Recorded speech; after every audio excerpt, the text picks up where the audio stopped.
Good evening, everyone. Thank you for joining us here tonight. I want to thank you all for coming to tonight's special presentations. And for the first special presentation, I'm honored to be a part of recognizing the month of November is National Native American Heritage Month.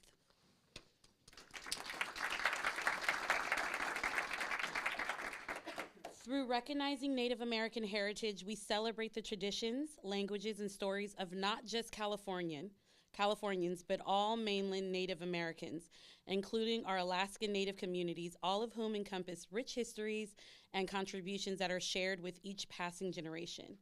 This year's theme, as dedicated by the U.S. Department of Interior, Indian Affairs, is Weaving Together Our Past, Present, and Future, focusing on the previous policies that affected the past generations of Native Americans and moving toward addressing the intergenerational issues Native people still face to this day. Helping spread awareness about the significance of Native American heritage and accepting the National Native Heritage Month proclamation is Miss Vanessa Briarty. Are you here? Thank you. Can you please join me up here? Just a quick, Ms. Briarty is the District Director for Assemblymember James Ramos of the 45th, who sits as the chair of the California State Legislative Native American Caucus and the only Native American member of our California legislation. So I'm going to start with one, thanking you for coming out. I know that Assemblymember Ramos is extremely busy with all the great work that he does, not just within the state of California, but all the work that he does within the Native American community. So we appreciate you coming out as his representative tonight. Now, I'm here to present this proclamation to you, and I will just read a few. I'm sure you've heard them all. So I will just read a few points of it. Whereas despite multiple hardships, tragedies suffered by Native Americans, they have preserved and continued their plight of living with their values to the fullest extent through activist moments such as American Indian Movement, or AIM, and whereas Native Americans have enriched the whole culture of America, with Native American symbolism and activism existing in all forms of media and art, and the celebration of the Native American heritage, the culture serves to educate our fellow Americans and combat misconceptions, harmful stereotypes, discrimination, all while standing united with all Americans in the pursuit of a peaceful and diverse society where every individual is treated equally and feels safe.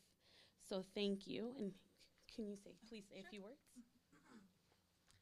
Gawatsi hopa, the washra washrap, duhename koi jtui, koya hanu sawich washjik oikamesta. As was shared, my name is Vanessa Briarty. I'm from the Pueblo of Laguna, and I have the honor to serve as the District Director for Assemblymember James Ramos.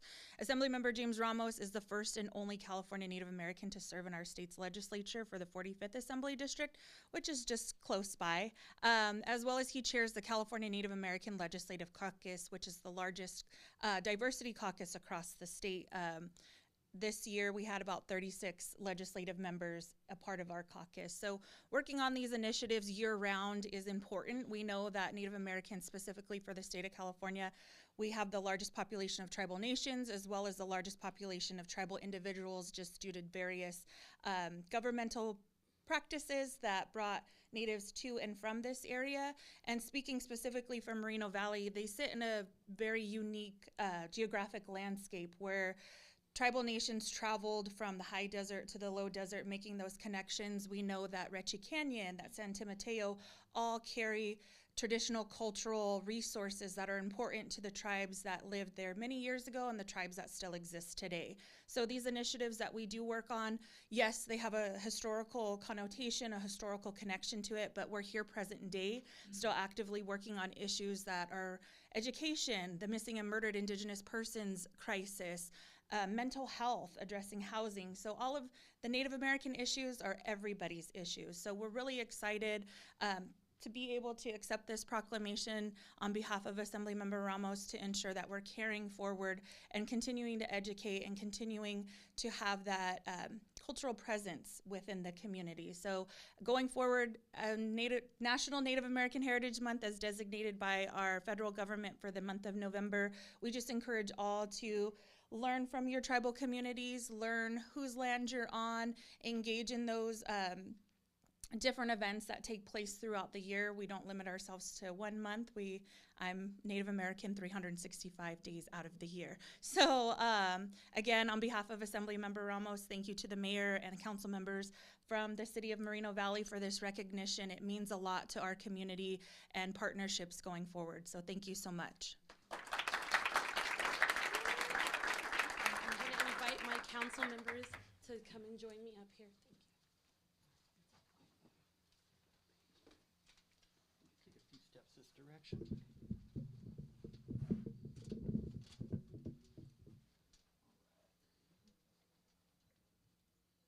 All right. And 1, 2, 3. Wonderful.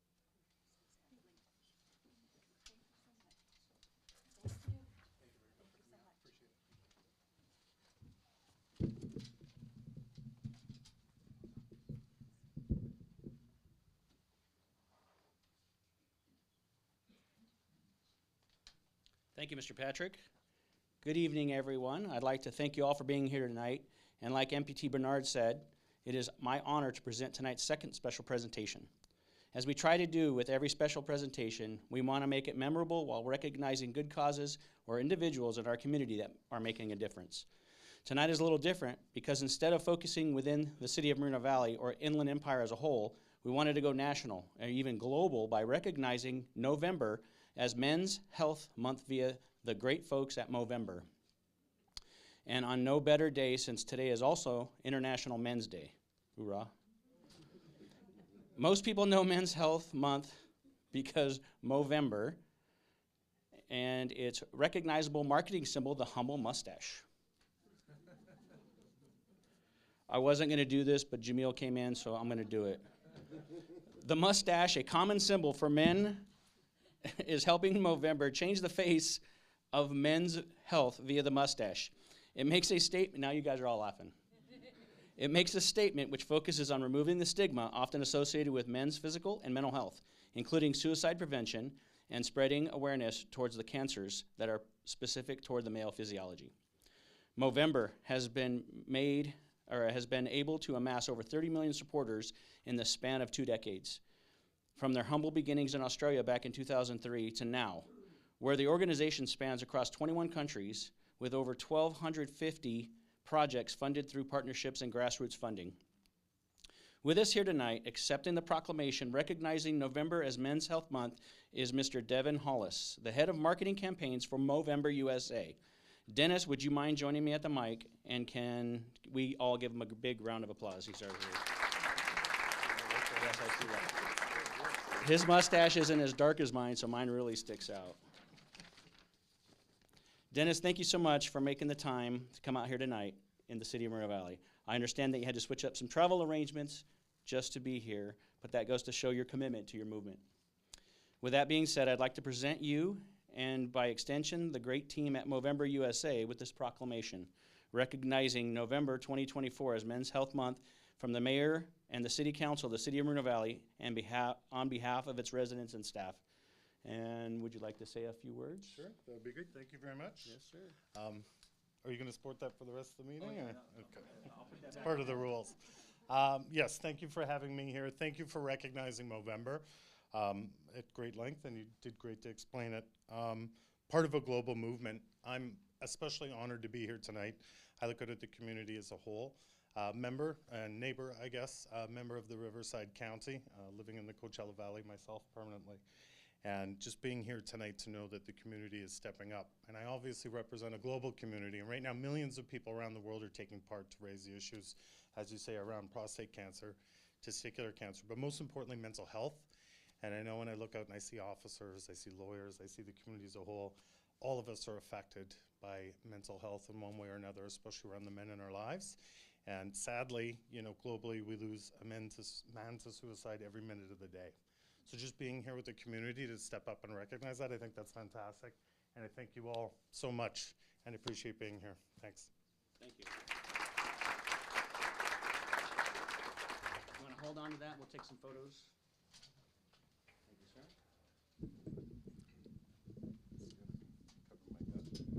Thank you, sir.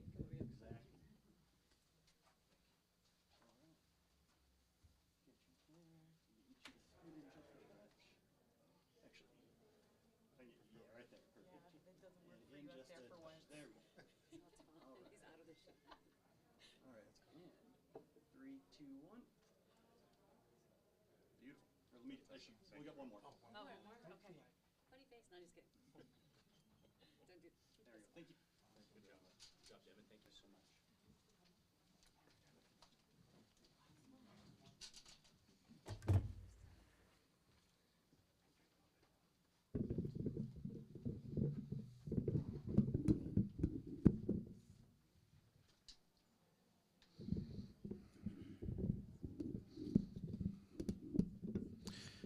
Well, thank you so much to Councilmember Delgado for the presentation. When I grow up, I hope I can grow a mustache like that. We will see one day. But good evening and welcome once again to our special presentations today. This is our third and final presentation of this evening. And before I begin, I'd like to recognize the two previous recipients, Miss Vanessa and Mr. Dennis. Would you two please stand to be recognized if you're here with us, please?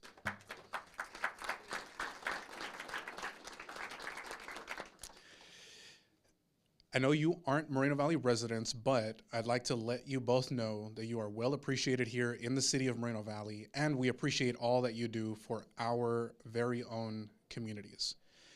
Now, bringing focus back to our community right here in Moreno Valley, as our final presentation, we will be recognizing November as National Aviation History Month.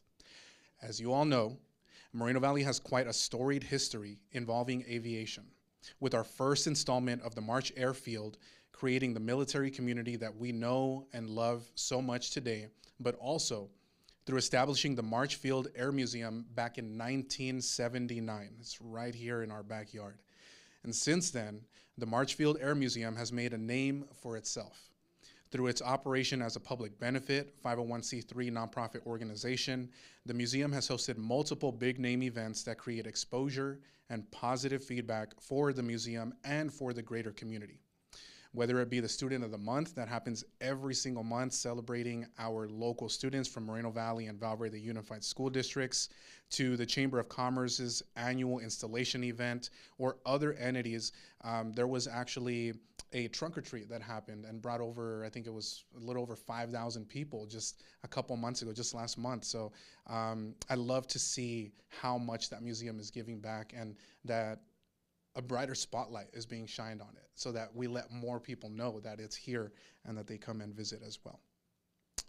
The museum has been a central location for folks to meet and become mesmerized by the aviation artifacts found throughout the building. So this is a plug and an invitation. If you've never had a chance to visit the March Field Air Museum, highly recommend it. Please, please go check it out. See the amazing aircraft that they have there. There's a lot of work that goes into getting that there. It doesn't just happen on its own. A lot of folks, a lot of people that put time and effort into making sure that that museum thrives. And at the forefront of the March Field Air Museum, main contributor and maybe the face of the museum and the face of its success is none other than our very own Mr. March, also known as Mr. Moreno Valley, Jamil Dada, the president of the Air Museum. And to those who haven't heard the good news of Jamil, other than being a personal friend and a mentor of mine, Jamil has been a pillar in our community for a very long time. I won't throw any numbers out there. I'll let Jamil do that if he wants to. But you know, he is well known not just in Moreno Valley in our region, but you know, he works in many places, constantly going to Washington D.C., traveling to advocate on behalf of you know, the March Joint Powers Authority, the March Air Reserve Base as well, and a lot of other things that Jamil is really involved in, as well as the museum itself. And so although I could continue listing all of Jamil's accolades, I'd like to actually invite him. He is here with us this evening. I'd like to invite Jamil up if we could give him a big warm welcome to share a few words as well.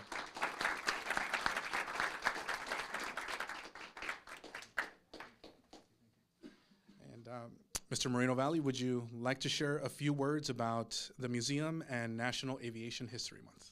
The floor is yours. Giving me a mic is dangerous, you know that, Mr. Mayor.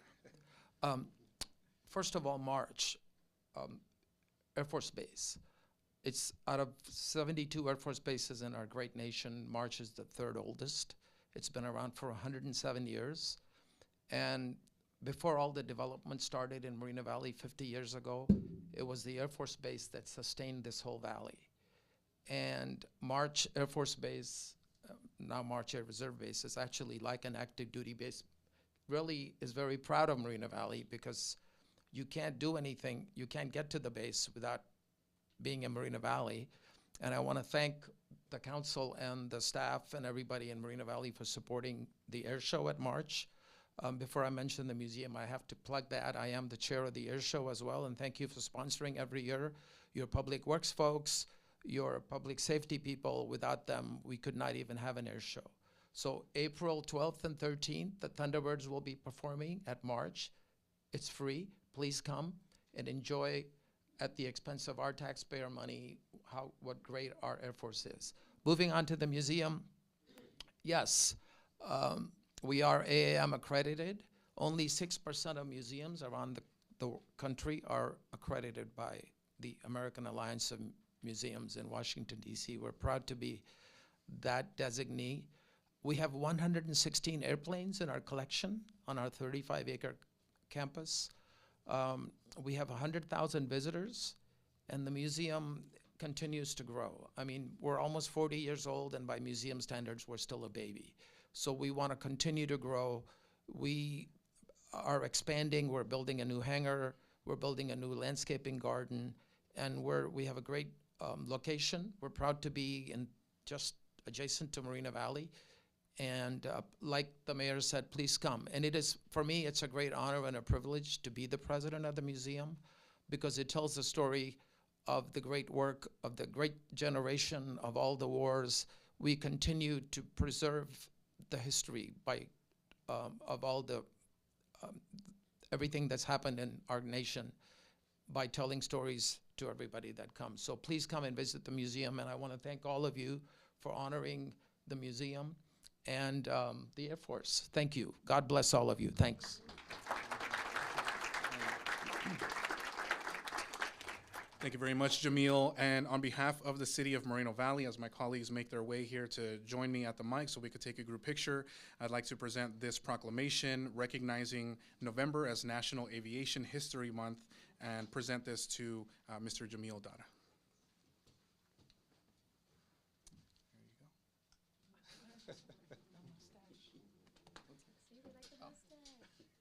Everybody loves the mustache.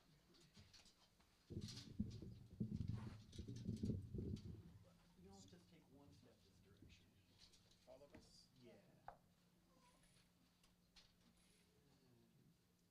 There we go. All right. And 1, 2, 3. Beautiful. Thank you. Thank you all.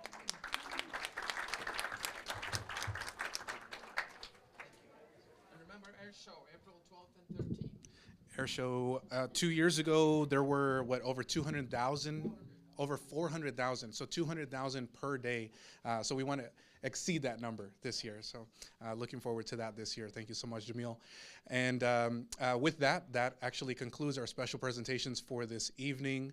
And we're running slightly behind schedule, a busy day today, but we'll be back momentarily to start our regular council meeting. Thank you.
So we'll make sure to call your name to make sure you have your opportunity to speak.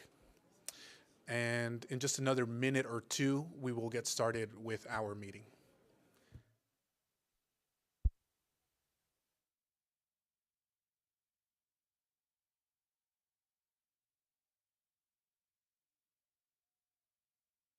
Need a chair or any other accommodations for ADA purposes, please let our staff know, and we'll make sure to accommodate you as well. Please just let our staff know.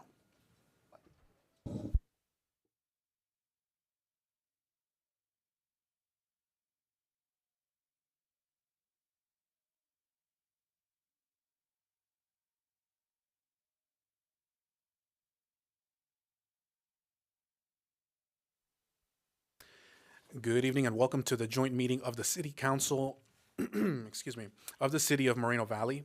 The City Council receives a separate stipend from the Community Services District if any CSD business is conducted at this meeting. I now call this meeting to order on November 19th, 2024 at 6:20 p.m. We will start with our Pledge of Allegiance. Would any council members like to volunteer to lead us in the pledge? Will be led in the Pledge of Allegiance by Councilmember Ed Delgado, and please remain standing for the invocation given by Pastor Dave Carlson from Moreno Christian Assembly. Please join me by placing your right hand over your heart. Ready? Begin. I pledge allegiance to the flag of the United States of America and to the republic for which it stands, one nation, under God, indivisible, with liberty and justice for all. Thank you for remaining standing. Let's pray. Lord, we come during this season of Thanksgiving and we give thanks. Lord, we thank you so much for our freedoms. We're thankful for those who laid down their lives so that we could have these freedoms, so we could speak openly and express our thoughts and desires. And Lord, I pray that you would be in tonight's meeting. Lord, the conversations and comments that are made, Lord, that it would just be what's best for our city as a whole. And so we ask your favor and blessing over the conversations and sharing tonight. And then, Lord, I pray for those that lead, those that protect our city, those that serve our city. Lord, we ask you to have your hand upon them, keep them safe, especially our first responders, Lord, that you would be with them. And we're thankful for how they serve. Lord, we think also of so many veterans within our town as we even celebrated March tonight and March Field. Lord, we thank you so much for those who have given, and we give you honor and glory. And during this time of thanks, we say thank you for every breath that we breathe, for our families, for our friends, for those that we are connected with, and for the freedom in the United States of America that we have today. In Jesus' name we pray. And everybody said, amen. Thank you.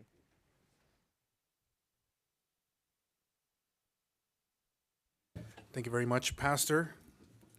As always, appreciate the invocation. And that brings us next to item D. Madam Clerk, I'll turn it to you for roll call, please. Thank you, Mayor.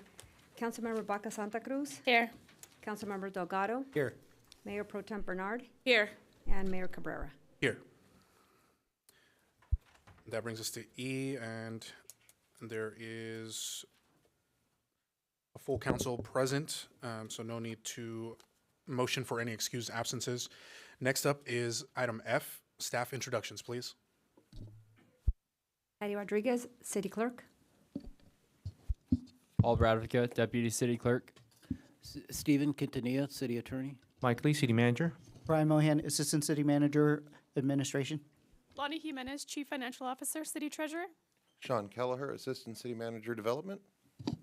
Angelica Frost-Olivo, Community Development Director. Melissa Walker, Director of Public Works. Jeremy Bubnick, Director of Parks and Community Services. Robert Cardenas, Human Resources Director. Cruz Esparza, Director, Economic Development and Housing. Sarah Mack, Chief of Police. And Jesse Park, Fire Chief. Thank you very much, staff. It's always a pleasure to be here in the chamber to conduct the city's business. That brings us next to item G, approval of order of the agenda. And I would like to, actually a question first for staff, because we do have a significant amount of members of the public in attendance this evening. how many speakers? Do we have a number for item, I believe it's J1? Do we know at this point approximately how many speakers are requesting to speak on that item? We have 20 as of right now, Mayor. Okay. So with that being said, I would like to ask the council if there's a motion and a second to move item J1 because there are many members of the public that would like to make public comments. So I'm seeking a motion and a second to move item J1 up in the agenda so we could take that item first and give everybody an opportunity to speak. I'll motion. I'll second. Okay, there's a motion and a second to move item J1 up so we could take that next, and everything else on the agenda stays the same. Okay, Madam Clerk, please call for the vote. Councilmember Baca Santa Cruz, Yes. Councilmember Delgado, Yes. Mayor Pro Tem Bernard, Yes. and Mayor Cabrera. Yes. So that passes with 4 yeses, and we'll go ahead and move item J1 up and go ahead and start that first.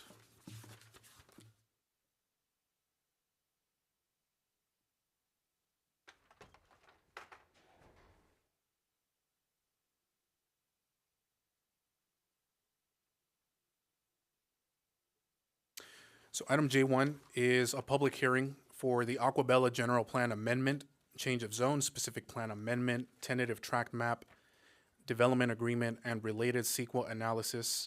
And we'll start first with a report from our Community Development Department.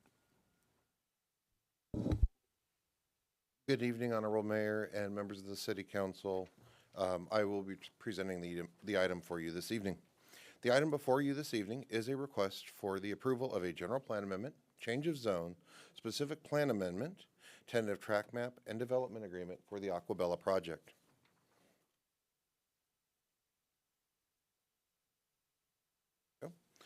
The table shown on the screen here is a comparison of the proposed project and specific plan 2005 that was approved for the same site.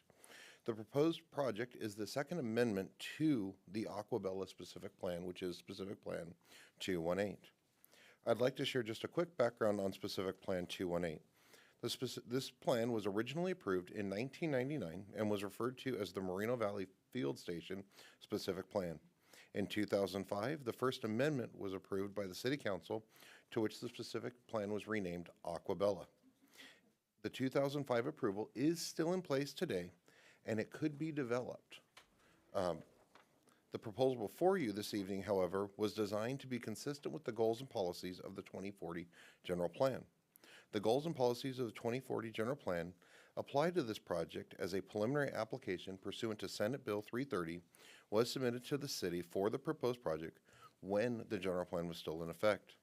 Consistent with the General Plan, this proposal includes 15,000 residential units, 49,900 square feet of commercial retail, a 300-room hotel, 80 acres of parks and open space, and 40 acres dedicated for school use.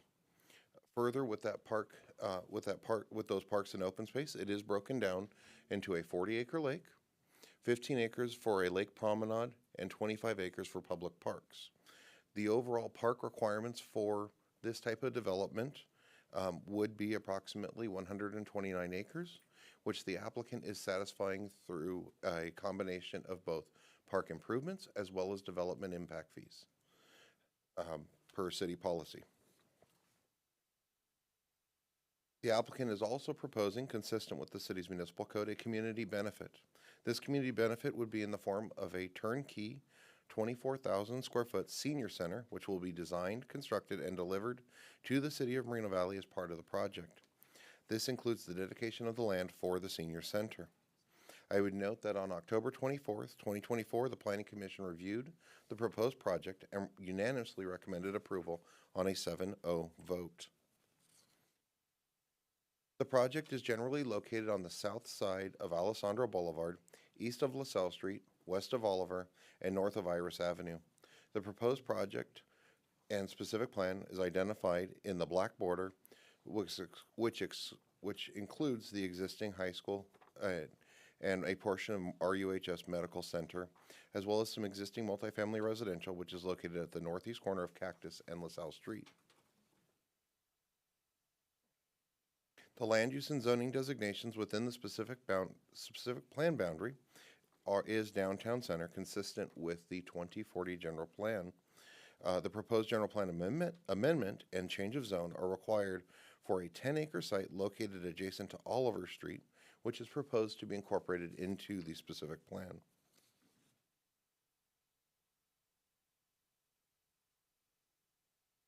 The specific plan land use designation identifies the proposed land uses, including high-density residential and floating land uses for a proposed lake, parks, town center, and schools. The lake identified within the development, again, is approximately 40 acres in size, which is approximately, for reference purposes, about a quarter-mile by a quarter-mile square, or about half the size of Lake Gregory up in Crestline. The proposed project includes a 26-lot finance map. Each of the lots may be further subdivided as part of future development. In compliance with the California Environmental Quality Act, a draft subsequent environmental impact report was prepared and circulated for public comment from May 31st, 2024 through July 15th, 2024.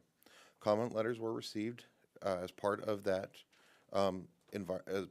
time frame, as well as additional comments were received and have been replied to within the final EIR, as well as after the Planning Commission meeting, additional comments were responded to as well and incorporated in the City Council's packet. Additionally, the Mitigation Monitoring Reporting Program was created for the project, which includes 35 mitigation measures that will all apply to the proposed project. A statement of overriding considerations with findings of fact for the potentially unavoidable significant impacts on air quality was also prepared and provided with the staff report. The city received, the city did receive several comments prior to tonight's meeting, which are available, which were provided at the dais. As previously noted, the Planning Commission did unanimously recommend that the City Council approve the proposed project. It is my understanding that the city attorney does have a short presentation that he would also like to make. Both he and I will be available for questions after his presentation. Thank you. What I have here is a proposed change to the first resolution that certifies the environmental impact report, and that proposed change is to Section 9 that deals when we have to file a notice of determination with the county. So I propose that we change Section 9 with the following language: that a notice of determination shall be filed and posted as required by CEQA at the following times. A, immediately after the adoption of the City Council resolution approving General Plan Amendment Pen 23-0127 and tentative track map number 38850 Pen 23-00118, and B, immediately after the second reading of the ordinances approving and adopting development agreement Pen 23-0119, Aquabella Specific Plan Amendment Pen 23-0109, and change of zone Pen 24-0041, and associated zoning atlas amendment. That's my proposed change to the CEQA resolution. Thank you very much. If there's no further staff report, we'll go ahead and turn it back to the dais. At this time, are there any council questions for staff? Councilmember Delgado. Sean, do you know how long this project, I know it's a big project, the biggest that Moreno Valley will take on if we approve it. How long from start to finish approximately? And I know that construction is what it is, but approximately? The project, as analyzed within the environmental, looked at a completion date of approximately 2040. So you're looking at about 16 years. And that's phased in? Correct. Okay, thank you. Thank you, Councilmember. Are there any other questions from the council for city staff?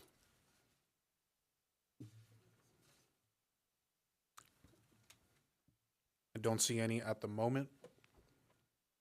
So with that, I'll go ahead and move to the next portion of the item. At this time, I would like to turn to the applicant to ask if the applicant would like to provide any presentation.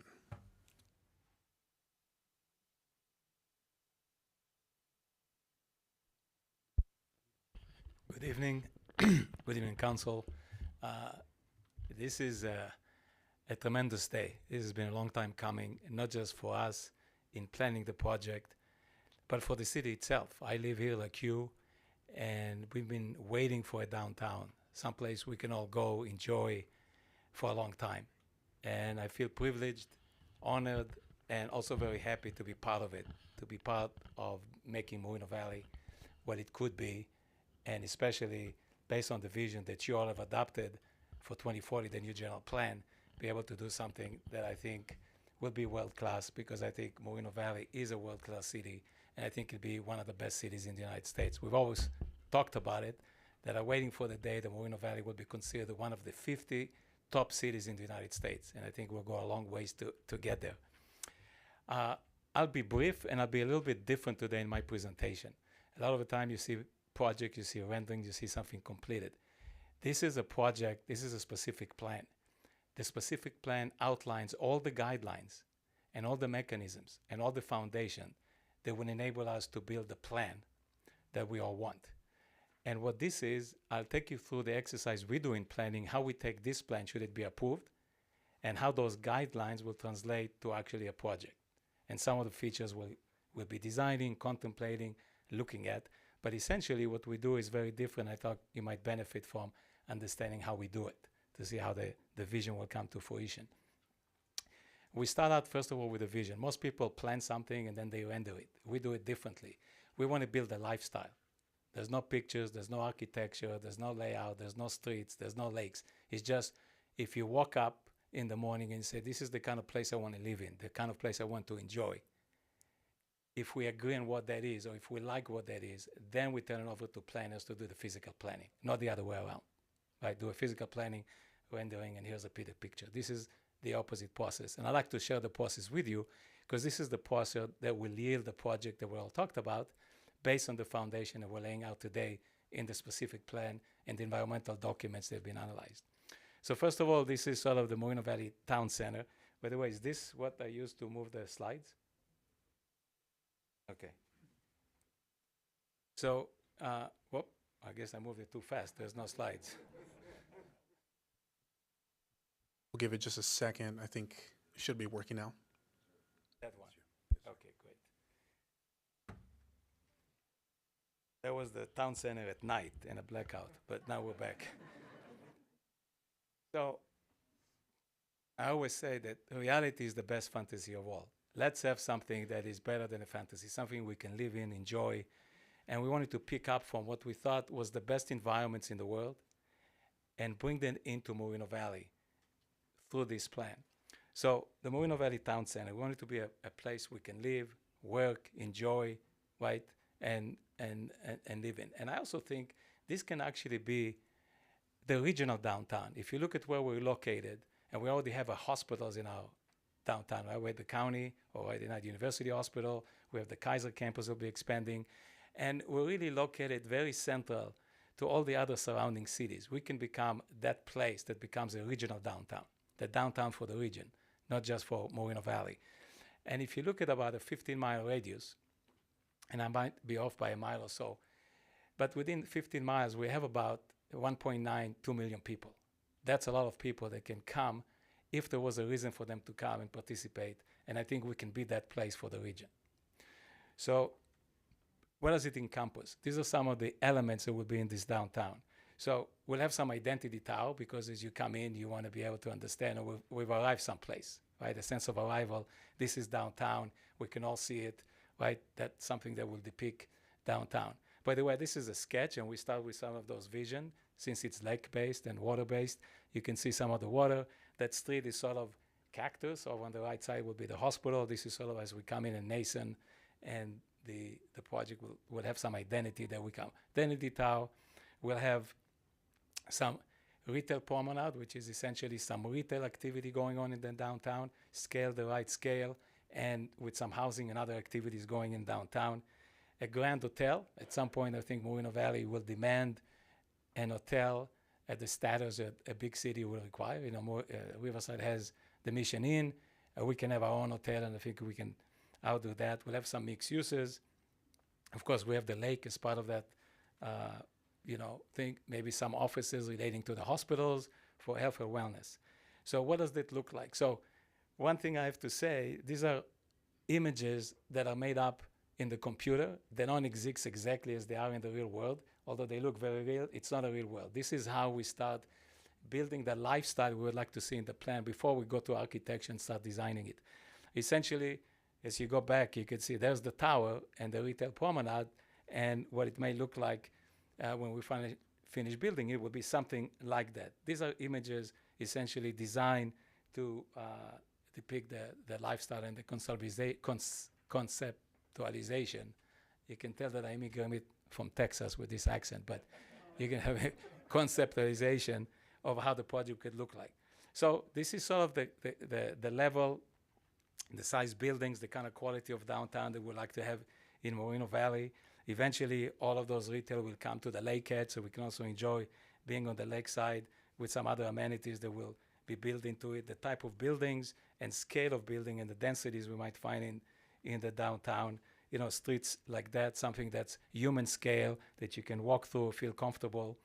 Not like maybe some movie theater on some scale, not this grand theater. This is not a mall. This is more of a lifestyle center that you want to enjoy being in. And we'll have some housing, a lot of pocket parks and amenities throughout the whole development. This is not one park and then a bunch of housing, and I'll show it to you.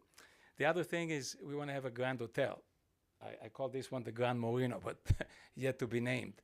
So again, don't be confused. You see the M on the mountains. What we do is we take the actual views and we try to locate the structure such that when we build them, we'll end up with those kind of views. So this is, for example, putting up an hotel with the lake.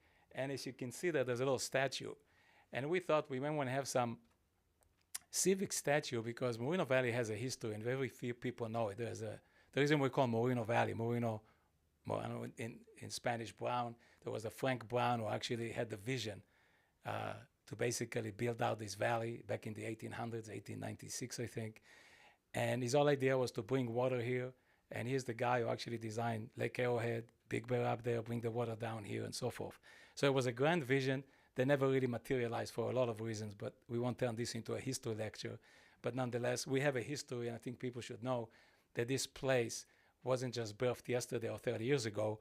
It's been a long time coming with this grand vision. So we think maybe the future can do it. And so the hotel, we can scale it to any size we want it, but we think at some point it may require a large hotel of maybe a few hundred rooms.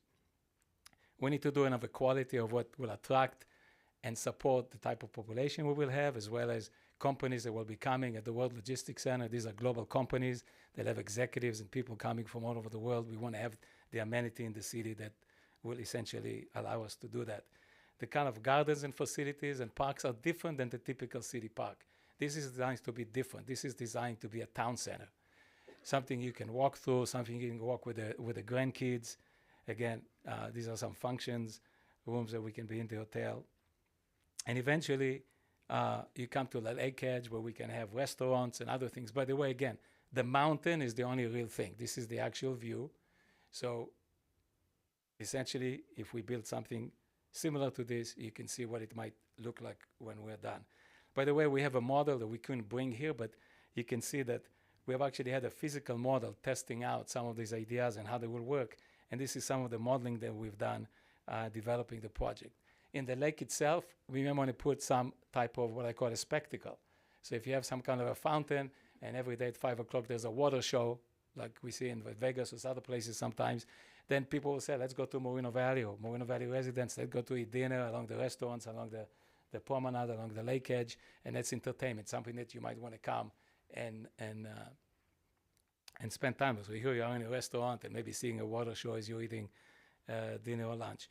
This is for scale. This might be the scale of sort of the downtown. We're not going to have downtown LA or downtown, it's not Manhattan, but this might be the scale. And we try to size it again and to respond to the needs we think we will have here, but also do it in a way that maybe is more descriptive of what might have been built in the 1800s that Frank Brown had his vision completed and built here. So it's been a long time coming, and we're trying to marry the two, our history. And this is some, again, the actual physical model. Those of you who want to see it, some of you have seen it in our offices. This model is actually there, and people can come look at it. Again, you could see here some of the features, like potentially a church or some kind of a faith-based structure for us. So this could be some of the things that can happen at that scale. We also think if the city chooses at some point, this is the downtown, this is the center. I know we're here at City Hall, we're at the outskirts, and sort of the edge of town, the West End. Maybe eventually we should have it in the downtown. That's the city decision at some point. But again, we may want to have a civic structure where we have the city hall, maybe have school district offices as things go in the city, and have some civic structure that belong in a downtown. So we have this downtown core, and of course, as you go out from this downtown, which is more urbanized, we want to have like a central park, a park area. And the park is designed to be very different than our typical parks.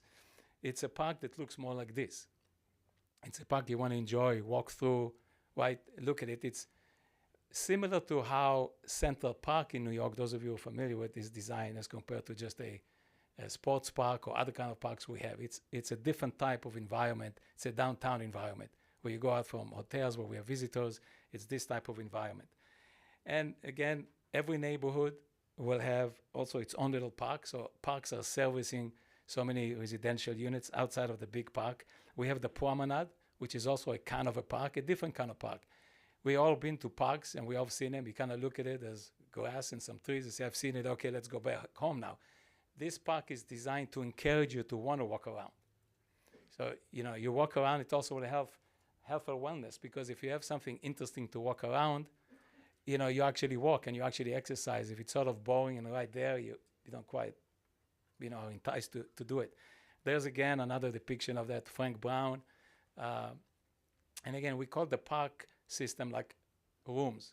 So you're going from place to place, you can visit different things. It's different landscaping a little bit. It's more interesting, but it's kind of like going to a museum of not statues, but parks, by gardens or different areas. It makes it interesting to walk. Again, for all ages. Grandma and the grandkids can walk, stay in the shade, look at the fountain.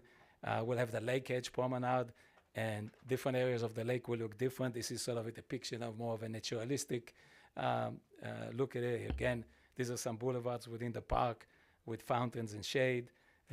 Larger areas you can throw frisbees, maybe get on the lake with doing some kind of a boating. But the way we kind of measured it, and if you take an electric boat and go through this lake, it'll take about 4 hours to go through it. So it's not a very tiny thing. The way it's laid out, you could spend a long time on it. And this again is what the lake promenade might look like. Again, I want to say that the only thing that's real here is the mountain. That's our views. That's how the mountain looks like from the property. And I'll share with you the process in a few minutes so you can see. And again, different areas in the park. This is a reflecting pond leading out through sort of this park boulevard to the hospital. So if you're in the hospital and you want to come out for lunch, for dinner, or just be around there, that will be an easy access. Again, this is some of the model. This is conglomerating some of the vignettes of things that it might look like. Again, the M is the only thing that's real there, the view. That's that path right into the hospital. So if you're in the hospital, where I'm standing or where you at the stairway begin, this is where the hospital is, and we're walking down to the downtown where the tower is. So this is how you go from the hospital. So if you're there, doctors, nurses, people are visiting, anybody at all, an easy access for amenities, restaurants, and other things that can happen there. This is just an idea of what can happen if we find this is just an idea, some old church, and maybe we can bring it or put it in the lake, and then there could be services around it, something different, something interesting that can benefit our community. Again, the housing types that we want to do here, we want to do housing types that basically all are designed around some kind of, let's call it mini parks or plazas. And so they come in different form. And what's the benefit of those So is that we take away cars, and kids and everybody else can actually enjoy what's there without having to worry about cars and other things that come there. The scale of the streets and neighborhoods are designed to be like this, to where it's more what you call a human scale. We don't build these gigantic buildings that and square boulevards. It creates a little bit of a lifestyle. We can have some restaurants, cafes, and other things in the neighborhood. This is an example of what happens in these plazas. You have apartments, for example, and the central area is a safe place. So you can have the kids and maybe restaurants at the bottom. You have a few amenities within the project like those plazas. We can have a permanent farmer's market in downtown, something that people can enjoy, health. And so now a little bit about how we design it. So there's the project. And what you see, those lines depict different view corridors that we want to preserve. You don't want to create buildings that eventually block those views. So we lay it out, and this is some sketches about towers. Some of them are my sketches to see what kind of different ideas we would have for the structure, the kind of streets we envision. We don't want to see too many cars in the streets, so we're going to create parkways, which are quasi-parks, but you'll walk there, or you'll sit there, or you throw a frisbee, but we keep the cars away, so our streets are, calm and walkable. This is, for example, on the left side would be the lake. How do we deal with situation? We have a boulevard at the lake edge. These are some of the studies that we do. I'm just sharing with you this sort of thing. We look at the environment and we think this would be nice streets, residential streets, and we sort of make them up on the computer, and then you can see that gets translated to the model. So we test it out to see how it will really work and how things will go. So how do we do this? So here's a picture of the raw site today and the view. So there's basically this end. Then we line up the contour of the lake. So we can see kind of where to position the lake. Here's filled with water. Then we make it photorealistic. All right, so now we have the lake as it will be with the mountain position at the right thing. So then what we do is, okay, there's the hospital to the left, there's the mountain, there's the lake. So we basically take components now. Let's say it's houses, a fountain, the lake, some trees, and we combine it in such a way that now we create an environment that we say, actually, we like that. So now the mountain, which was this mountain, is exactly in the same location. The water and the physical planning is done so we can create this vignette, this condition, and then we go and physically planning. So the contour of the lake and the way the lake looks like in the plane will end up preserving those kind of views. That's the whole idea of it. And this is what the style and character and the densities might be around the lake. There's the promenade. So yes, it's a different kind. It's almost like a linear park where you get to walk and see different environments as you go along. So there's some grass areas, there's some with lakes, some is promenade. It's just enjoyable to walk around because it's different, and in different areas you see, like I said, different rooms within that park. So this is some ideas of what that edge might look like. Again, a lot of little parks within areas so people can come out of their home or apartments. This is something we're studying. There's a technology that allows you to actually take lake water and bring it to the quality of swimming pool. So we're thinking of creating a beach, like a real swimmable beach as part of the lake. It won't be the entire lake, although it could be human contact, but the water quality of a certain area can actually be a sandy yellow beach that we can all enjoy as part of this project. Again, there's some promenades. This is what might it look like with our mountain, being able to walk around. Again, this is example of the type of housing. This is more a modern interpretation of the same kind of idea. Different kinds, probably more likely similar architecture for a hotel, and this is the kind of housing. So in summary, we have a lake-based environment. A lake is part of our park. We have a downtown. We can hopefully maybe bring City Hall there one day, do other things of that nature that will create a real reason and a real downtown, like most downtowns are. These are some of the amenities and features we would like to see in downtown. A quality hotel, different kind of parks, not the typical parks that we usually see. Lots of different environments to enjoy. Some retail, what I call experiential retail, because we can almost buy anything we need now on the web, right? e-commerce. We can order anything we want. But what we can't buy is the lifestyle, right? Or buying an experience. We want to be able to walk in a place that's enjoyable, that you want to be around.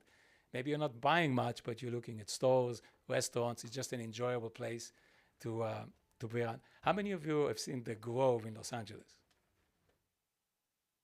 You know how big the Grove is? That whole environment is 6 acres. That's it. And yet you spend the whole day there. So if you do it right and you do it with the right amenities, this is what we want to create for the city.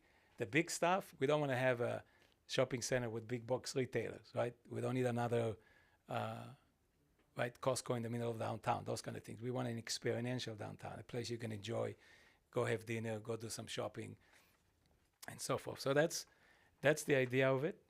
This is essentially what we're planning on doing. And this document, this specific plan in front of you tonight, it lays out in great details all the elements and all the analysis, you know, the lake, the water, everything that's required to enable us to actually build and design something like this. So this is the underlying document, the foundation document that's in front of you tonight. And should we get approved, we're very anxious to get going, because I tell you, just like you are, I've waited a long time. I'm doing this a little bit in a selfish way because I also live here. I want us to be able to go and enjoy it just the same. I want to have coffee with you there. I want to have dinner with you guys there. This is the kind of place I want us to have in Moreno Valley. We also need a lot of housing because we forget we're building the World Logistics Center, which, thanks to staff, with a lot of work, we're finally starting construction. If you go out there, the dozers are moving. And there will be a lot of companies, global companies. Thank you. Global companies, they'll start coming in with thousands of employees. I checked with our realtors, and they told me there's less than 300 homes available in Moreno Valley. 300 homes. Imagine we bring a company that has 2,000 employees. Where are they going to live? So this housing project, right, will augment very well even our ability to attract top-level companies, because we'll be one of the only cities that can say, we also have the housing. We can provide the housing. And it's all approved, right? There's no delays in years. So we are hoping that once we get going, the city can also be a participant. I know what I will be contributing. A lot of resources, right? $700 million already invested. Probably in the billions in terms of building it out. And typically, there's a public-private partnership. The city participate. I want also to hear from you tonight, what are you prepared to help to make this happen? We're prepared to build this. We have the property. We've done all the work. We've gone through all the environmental reviews. We've gone through, you know, with staff over 2 years, almost 3 years of diligent analysis and design. It's all been thought out. And I want to take this opportunity to thank staff, because it is a lot of work. This is a gigantic project. It took a lot of work. When you do a specific plan, it doesn't look pretty. It's not an exciting document. But the amount of technical reports and stuff that has to have gone through, from traffic to air quality to just all the analysis. I think, I don't know, does somebody know how many thousand pages this document is? 37,000 pages. So you can imagine, if I had to write 37,000 pages, it'd take a few years. This is 37,000 pages of highly technical stuff that has to be sorted out. So I want to thank staff for the diligent work you have done reviewing it. They don't get thanked enough, but I know how much work it takes to get there. So thank you. That concludes my presentation. I hope you enjoyed just seeing in our mind how we go about doing things. I'll be happy to answer any questions if you have any. Thank you very much, Mr. Benzivi. And yes, if you could hold on at the podium just for a minute, I'm going to turn back to the dais and see if there are any questions. This is, again, questions from the council to Mr. Benzivi or to staff. Councilmember Delgado. Yeah, thank you for that great presentation and allowing us to get in your head for 20 minutes regarding this project, because from here to that, it takes some forethought. So thank you for that. The city of Moreno Valley is older, and your concept is kind of modern, new. So the only thing I would ask is if you would think about, in preparing the entries, the entrances to the Aquabella that it kind of flows. There's no shell shock when you turn a corner, and then there's something totally different from, say, RCRMC or the hospital into Aquabella. It's like we just jumped, 20 years or something. So just think about that. A lot of questions have been answered. Obviously, we've been working on this for a long time, so staff has been keeping us abreast. So I don't have a whole lot of questions for you, except for if you can keep that in mind. Moreno Valley is 1896, or this area is old, right? We're approaching our 40th birthday, so we do have some history here. If you could just kind of flow it instead of shock factor, right, when you I appreciate it very much, and I skipped quickly because I didn't want to deliberate too long, but I wanted to show you that in the housing, you see, we have to transition into from the out to the core, which might have been the older downtown, right? We're transitioning with more modernized variation of what it might be. So this is essentially, you could see there are some, let's say, across from the hospitals, right? We'll transition with more, call it contemporary architecture. And maybe it's even like this. So it's sort of like a modern interpretation of more classical styles, but it's not the shock exactly to what you're talking about. That's why we have these depictions, is we're going to transition into it so it looks like it's organic. It's not something it's not Disneyland. This is with our city and flows right. That's what I was talking about. So Thank you. Thank you for articulating that for me. You can be a planner now. Okay, I think we have questions from Councilmember Banca Santa Cruz. In regards to which you would build first, would it be like commercial and like would you start in the center and move out on one side? When would the senior center be built? Like at what point? Yeah, so we're not in the actual implementation phase. We're just getting the specific plan done. The specific location will be in downtown for the senior center. And what we'll be building first is the core lakes and the downtown center. And then the housing will branch from there.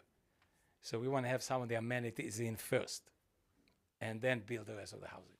So not build the housing and get the amenities at the end, but start with the amenities and branch out in some formulation, which I can't tell you what it is right now, but that's generally how it will be. Thank you, Councilmember. Next up, questions from Mayor Pro Tem Bernard. So again, thank you for the presentation, Mr. Benzivi. I have just a few questions. I know you keep saying you won't see cars, you won't see cars. So I have some questions around if you won't see cars, once someone gets in there, where are they going to be parking their car? What part of that for the corridors will they be in and to get around and moving people around? Right, so when I say I don't see cars, I didn't mean you won't see any cars ever. This is not the cars already made. What I mean, when we design the streets, a lot of streets that that we have in a typical neighborhood, in a typical project, you see house, garage, and cars out in the street. The streets are lined up with cars. Let me see if I can get back to it so we can show you what we mean. We're creating parkways. Whoa. Okay, never mind. So if you remember that, come back. Let's see if I can get there quickly enough. That will explain it.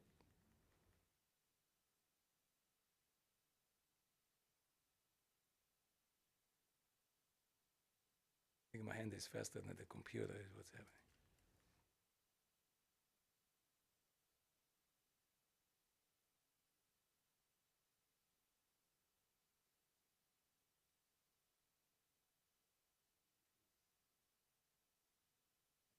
So a lot of parking is under buildings or beside buildings, but here, this is what I mean you won't see cars. So a typical street would have the buildings to the street and cars. Like we go to Everett Street here and we'll see cars in the street. Here we're trying to provide some parkway and actually bring the car in and have them behind buildings, for instance, or in courtyards. So when you're walking through the community, you just won't see cars and cars and cars and cars. That's what I mean. It's not that there won't be any cars, there will be cars.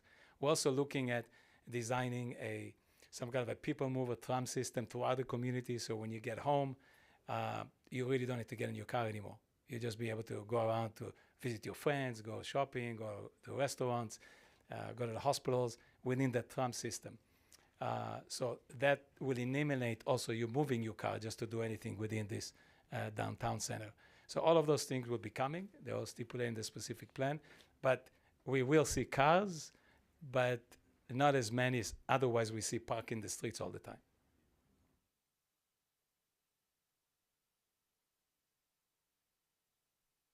Thank you, Mayor Pro Tem. And just a couple of questions here for you as well. As far as the timeline, it's impossible to give an exact timeline, but if this project were to be approved, can you give us an approximate idea of how many years you're looking at, from starting construction to how long it'll take to fully build out a project like this? So our schedule is always as soon as possible. We usually get delayed by a lot of other kind of nonsense. So we want to go build it as quickly as we can.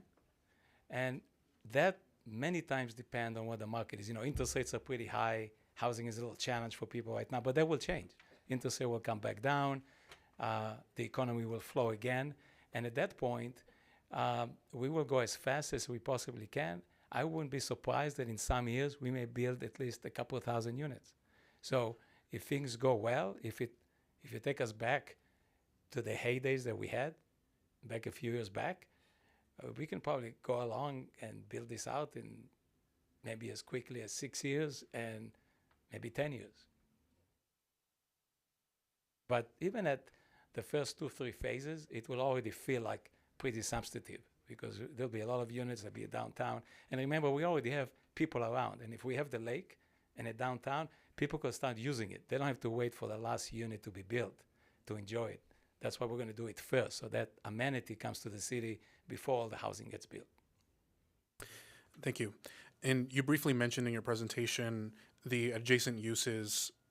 Some of those are medical uses. For example, the county hospital on Cactus and then the Kaiser Hospital on Iris, both of which still have plans to expand. Could you elaborate a little bit more on your vision, Aquabella's vision, for connecting and really being compatible with those hospital uses, whether that is the residential component or anything else? Yeah, so first of all, it's a huge benefit to everybody working in the hospitals. There are several thousand employees. Living here is literally a walk to work. You don't have to get in your car, you don't have to commute. You have the restaurants, you have everything you need. It's just a good lifestyle. So that's one benefit. The second is we're hoping to work with the city and the county, because I think we need to do either an underground or some kind of a bridge. You don't have to cross Cactus to come to the center. So that's something we can all work together. Sit down with them well in advance, work that out, because they have the first building that's out, and they have a bridge connecting from that building to the main building.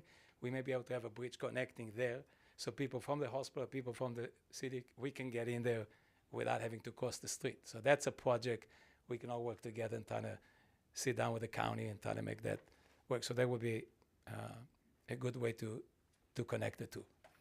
But both Kaiser and the hospital, between the two of them, there'll be several thousand employees.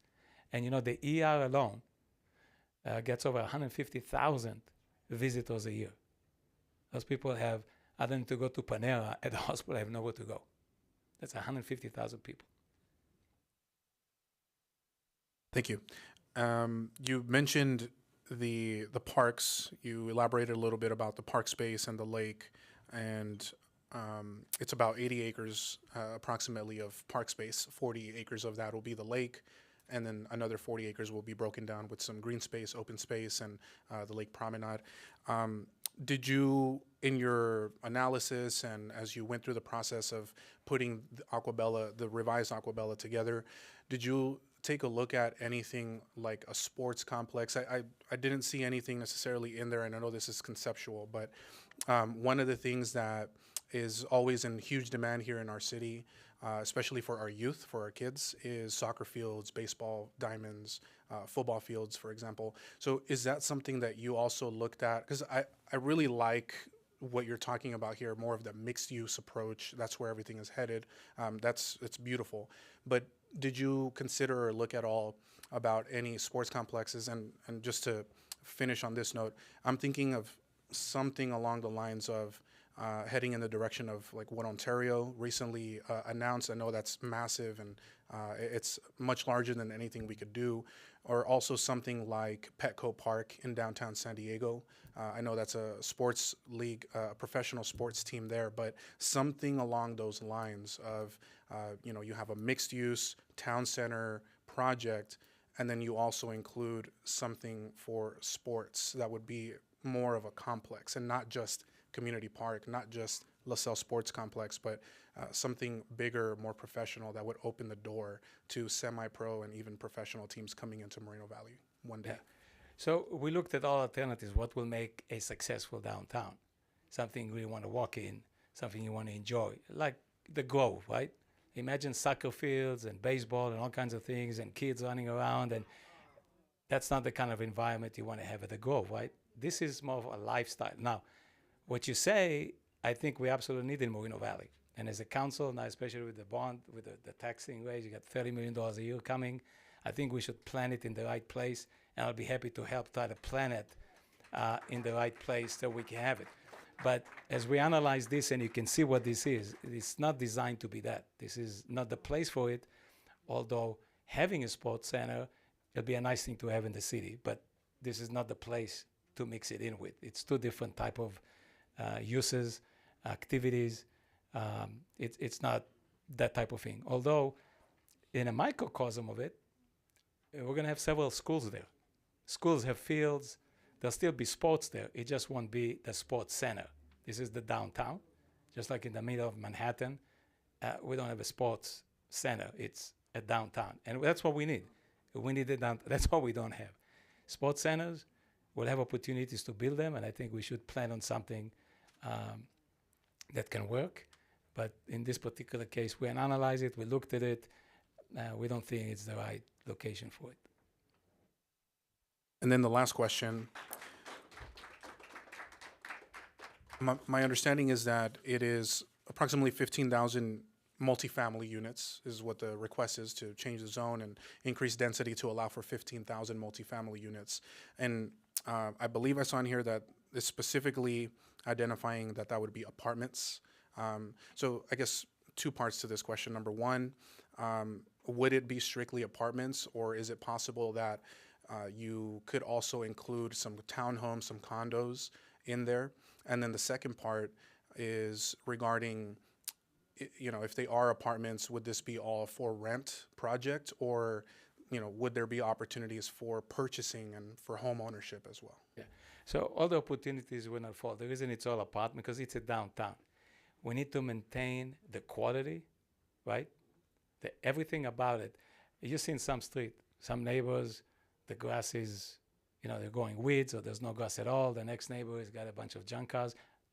Not judging anybody, but our downtown, we need to have a single hand that maintains the quality, the cleanliness, the amenities, the service, how you're dealt with. I tell everybody, even the company, I can teach anybody how to make a proper cup of tea, but I can't teach them how to serve it. This is something that you take a lot of effort to make sure. So in our downtown, you need to feel right, you need to feel good, and that's why the control is put that way. But over time, all those opportunities might come. Townhomes, a lot of things might come about, and we look at the market and we'll respond to the market. But we need to be assured that our downtown doesn't turn into a free-for-all where anybody has whatever junk they want to put there, paint, not paint. We need to preserve our downtown at the level of quality that we need to do. So that's why it's designed that way. Thank you very much, Mr. Benzivi. That's all the questions I have, and I'm going to look to the dais once again just to see if there's any other questions from the council, and I don't see any. So thank you once again for the presentation. Feel free to go ahead and take your seat, and we'll go ahead and move to the next portion, and there will be an opportunity for rebuttal after public comments as well. Okay. Thank you. Thank you. So with that, we will go ahead and move to the next portion of this item. I'll go ahead and officially open the public hearing at this time. Madam Clerk, I'll go ahead and turn to you. And how many requests to speak do we have on this item? 26, Mayor. 26, okay. 30 seconds each. Well, if the council has any desire to change that, please let me know. If not, we can go ahead and call up our first speaker. Okay, Madam Clerk, I'll turn it over to you to call up our first speakers, please. Thank you, Mayor. Sorry, 3 minutes per speaker. And again, a friendly reminder, anybody, especially that's outside in the foyer, in the lobby, or outside of the chamber, if you have not submitted a speaker slip, but you would like to comment, especially on this item, please make sure to fill out one of those speaker slips and turn it into city staff. Thank you. The first three speakers are Evan Morgan, followed by John Mankey, followed by Eunice Kong.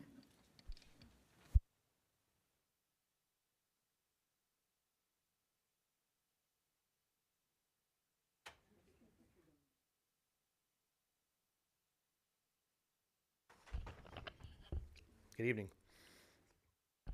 I've lived in Moreno Valley for 31 years. I think that's something that's kind of important to mention because we're going to get tens of people that are going to come up here and they're not from our city. They're not part of our city. They're just looking to profit off our city. That's fine. Everybody needs to make money, and coming to Moreno Valley and making some money here and spending some of that money here on your way out at the gas station or at the store or something, that's great. But it shouldn't be at the downfall of our own people in our city. You know, we shouldn't be delaying the project. We shouldn't be holding a project hostage for labor negotiations or for anything like that.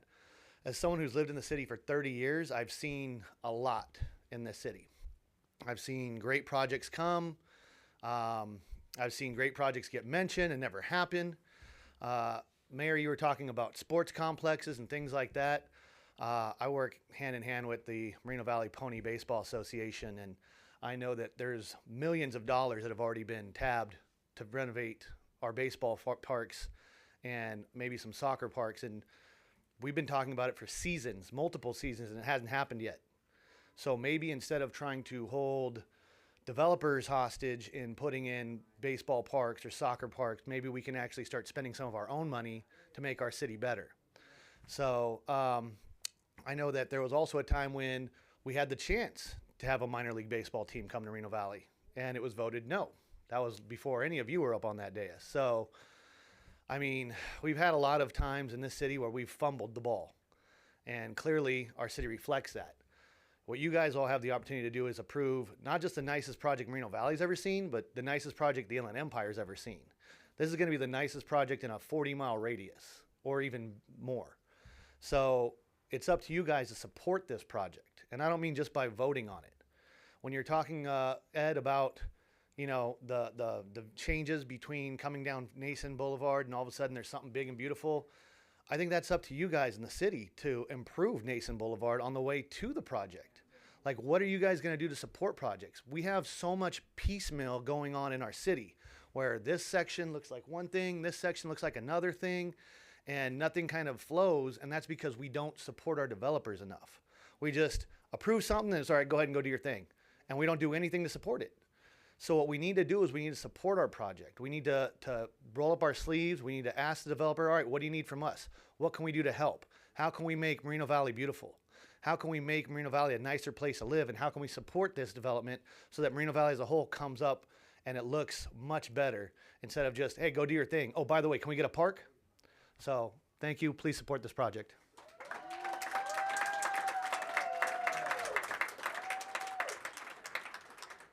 The next three speakers are John Mankey, followed by Eunice Kong, followed by Sandra Murphy. Good evening, Honorable Mayor and council members.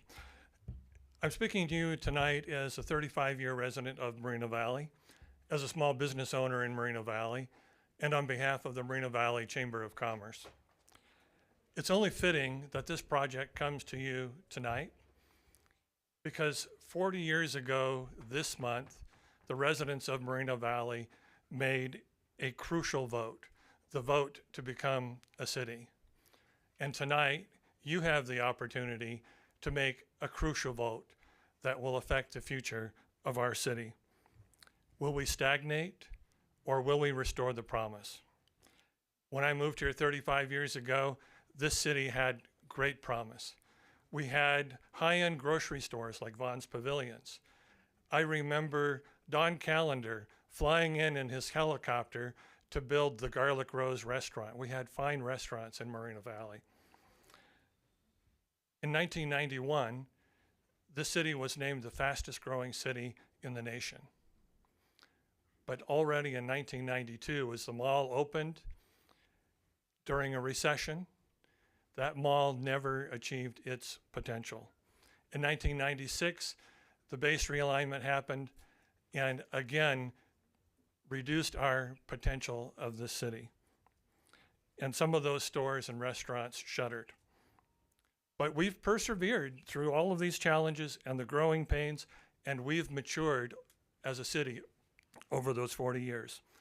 Under this council's leadership, we've gone from being known as the carjacking capital to having the lowest crime rate of any of our surrounding cities, including Riverside. We are finally able to attract businesses like Sprouts, Texas Roadhouse, and 85C Bakery. Thank you. Of 482 cities in California, we're the 33rd largest, yet we don't have a downtown, a town center. The median income in Moreno Valley is $102,000, yet most of those people can't afford to buy the median priced home in Moreno Valley because we're not building enough homes. This project solves all of that. This project makes us the regional powerhouse that we all know we already are. So please support, expedite, and shepherd this project through. Because as a friend of mine and a planning commissioner said, we deserve it. Amen. We deserve it. Thank you. The next three speakers are Eunice Kong, followed by Sandra Murphy, followed by Kalila Fetterman.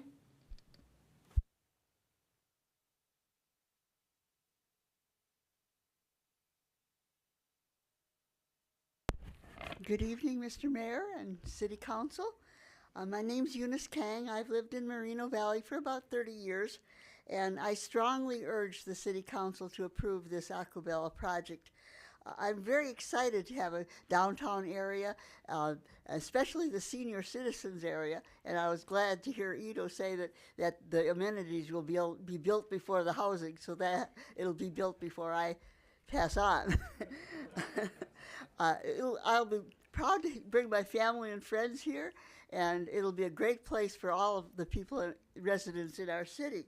But also, it's going to be good for our city because people are going to come from other places to our city and provide us great revenue, which we need. And then there's jobs. There will be lots of jobs in building this community, and later there will be many permanent jobs. And that is what we really need. And I don't see any downside to this project, and I strongly urge the council to approve it. Thank you.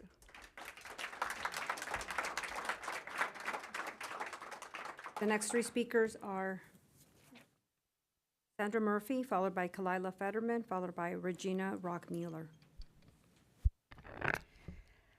Well, good evening. It's about time, and I'm so glad that I'm here today because it might be the last time that we have to give our opinions and or put our dreams in front of everybody, what we need in this city.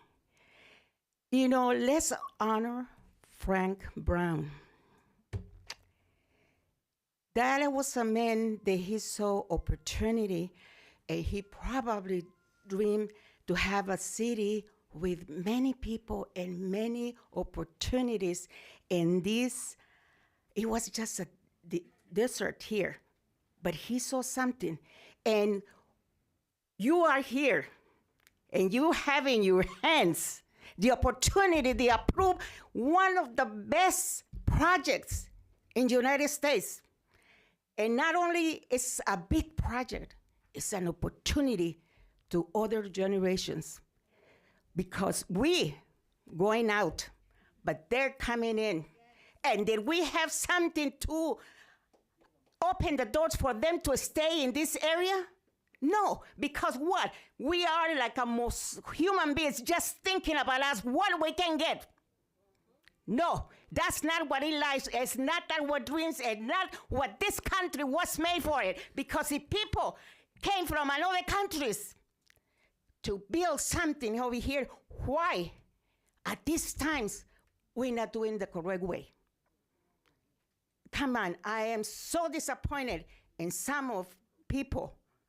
I'm not gonna say names, but you know what? You guys have this in your hands. Have the heart to think about other people, all the opportunities, all the times, good times for somebody who is old to have a nice place to go and sit down and have a cup of coffee. Okay?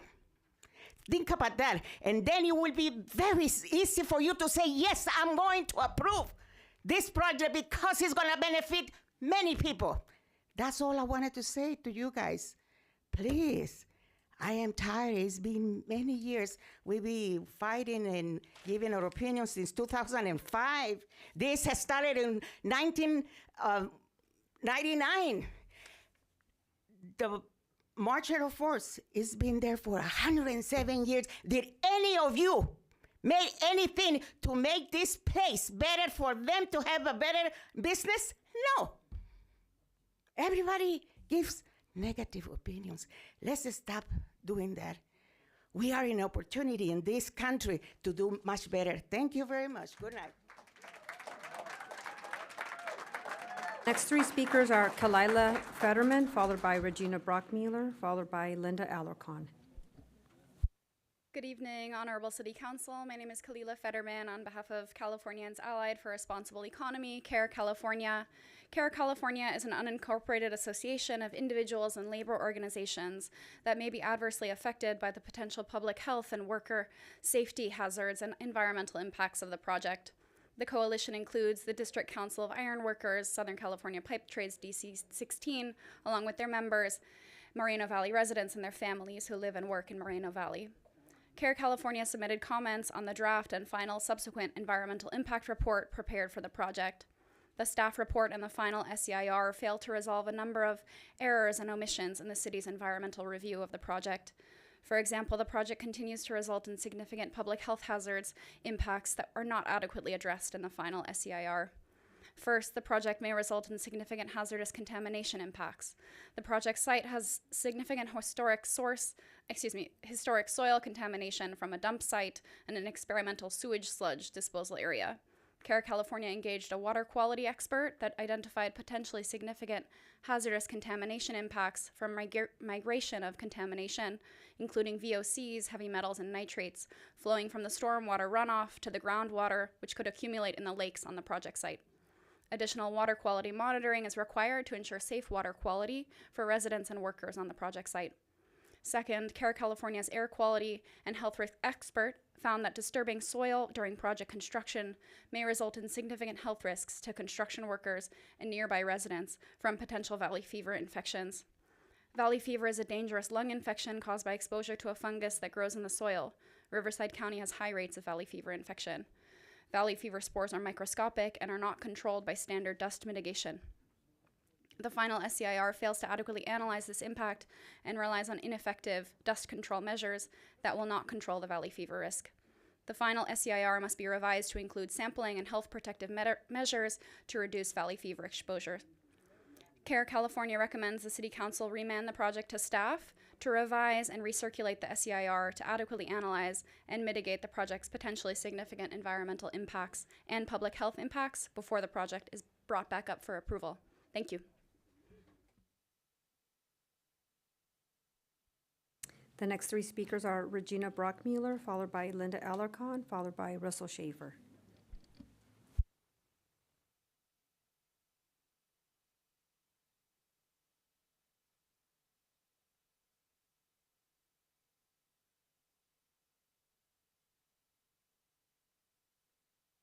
Good evening. My name is Regina Brockmueller. I've lived here 41 years. And I like a lot of people, and I like Ido Benzini, I like his project. My husband and I approve it, and we're hoping that you follow through because if you're not going to do it for yourself, leave it behind for your kids. Thank you. The next three speakers are Linda Alarcon, followed by Russell Schaefer, followed by Lance Martin.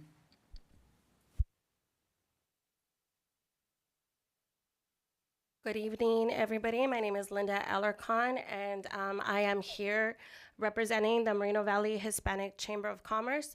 I am also a longtime Moreno Valley resident and a small business owner in the city. So for the chamber, we have unanimously voted approval of the project, just for obvious reasons already here explained, as economic development, the more businesses, more housing, as we are in dire need of. And me personally, preparing our next generation, leaving them something. You know, a lot of us come here, we work very, very hard to establish something, build something, and who do we build for? You know, we're building for legacy, for our children, and preparing the rest of the city so that they can go ahead and they can stay here is huge for me. So that way we can go ahead and we know what our future looks like, what is in store for them, and we feel good about what's being done now, right? And what is done now is what's gonna go ahead and pave the way for our next generations, just like these ladies have said. And I truly, truly do believe that we have to stop thinking about ourselves here and now and start thinking about our future generations. Thank you. The next three speakers are Russell Schaefer, followed by Lance Martin, followed by David Zeitz.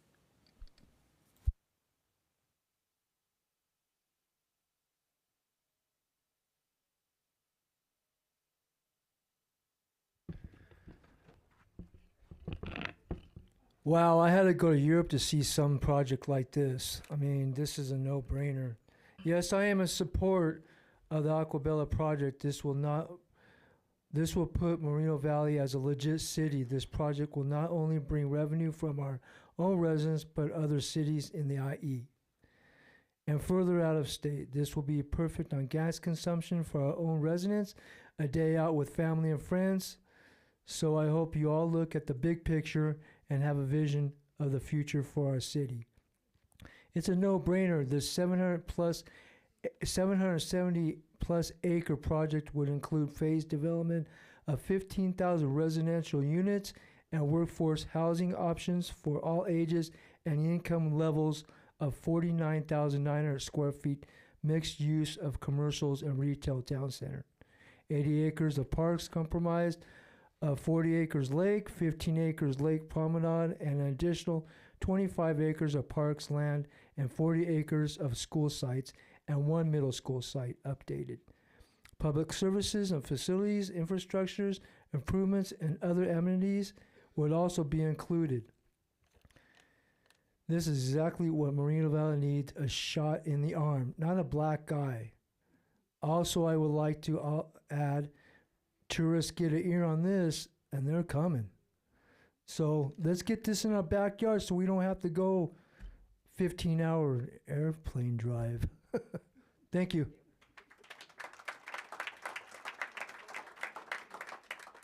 Next three speakers are Lance Martin, followed by David Zeitz, followed by Julio Flores. Good evening, Council. My name is Lance Martin. I've owned and operated a family business in Moreno Valley since 1988. My parents and I moved out here. I think we're probably the longest running residential real estate sales and property management company in the city. Again, continually since 1988. I can remember as a young man driving through the southeast section of Moreno Valley when Kaiser was Moreno Valley Hospital. And at that time I lived in Sunnymead Ranch, but sold and managed a tremendous amount of homes in the Moreno Valley Ranch area and drove past this lot for decades. Back in the late 80s, late 90s and early 2000s, I would drive through that community as a realtor waiting for them to build homes in that particular site. It never happened. Of course, we hit the Great Recession in 2006, and not only did that project not get developed, there was a lot, for those of you that lived in the community at that time, there were a lot of developments that had slabs that were poured that remained slabs for years and years after that. Ito and his team came in, put their money where their mouth is, purchased this property with a vision, which I completely agree. I've never seen anything quite like it. If it looks half as nice as what's been proposed, we should be happy to have this project in our community. As a sidebar, I'll leave my office out. I have, again, owned and operated an office in Moreno Valley for a while. I'm actually moving my office in Moreno Valley to another location in Moreno Valley. I cannot wait to move my office into this particular community if they'll have me. So we've talked a lot about what this will look like. On the residential housing side, again, it's all I've done my entire adult life. I'm 58 years old. I got my real estate license when I was 19. I've attended thousands of real estate meetings, all of them with a theme of we do not have enough housing, okay? Whether it's in California, Moreno Valley, the United States, we have a housing problem. This solves part of that. Whether they're 15,000 residential apartment buildings, I'd love to see some stuff for sale, some condos, but we need housing regardless of that. So I'm strongly in support of this project. I think 7 of the 8 speakers before me, specifically Sandra Murphy. I want to go to Sandra Murphy's School of Public Speaking. That lady is awesome. Completely associate myself with her. And then you got it. In closing, I was looking through your agenda, and I see a lot of items on the agenda that were postponed earlier that said receive and file. My suggestion is anything to do with what California, or excuse me, CARE California has to say, you can receive and file that. So I support this project. Thank you very much for listening. The next 3 speakers are David Zeitz, followed by Julio Flores, followed by Josh Castellum. Good evening, Council and Mayor. I do believe it's a very beautiful project. If it shows up half of what he says it's going to be a beautiful project.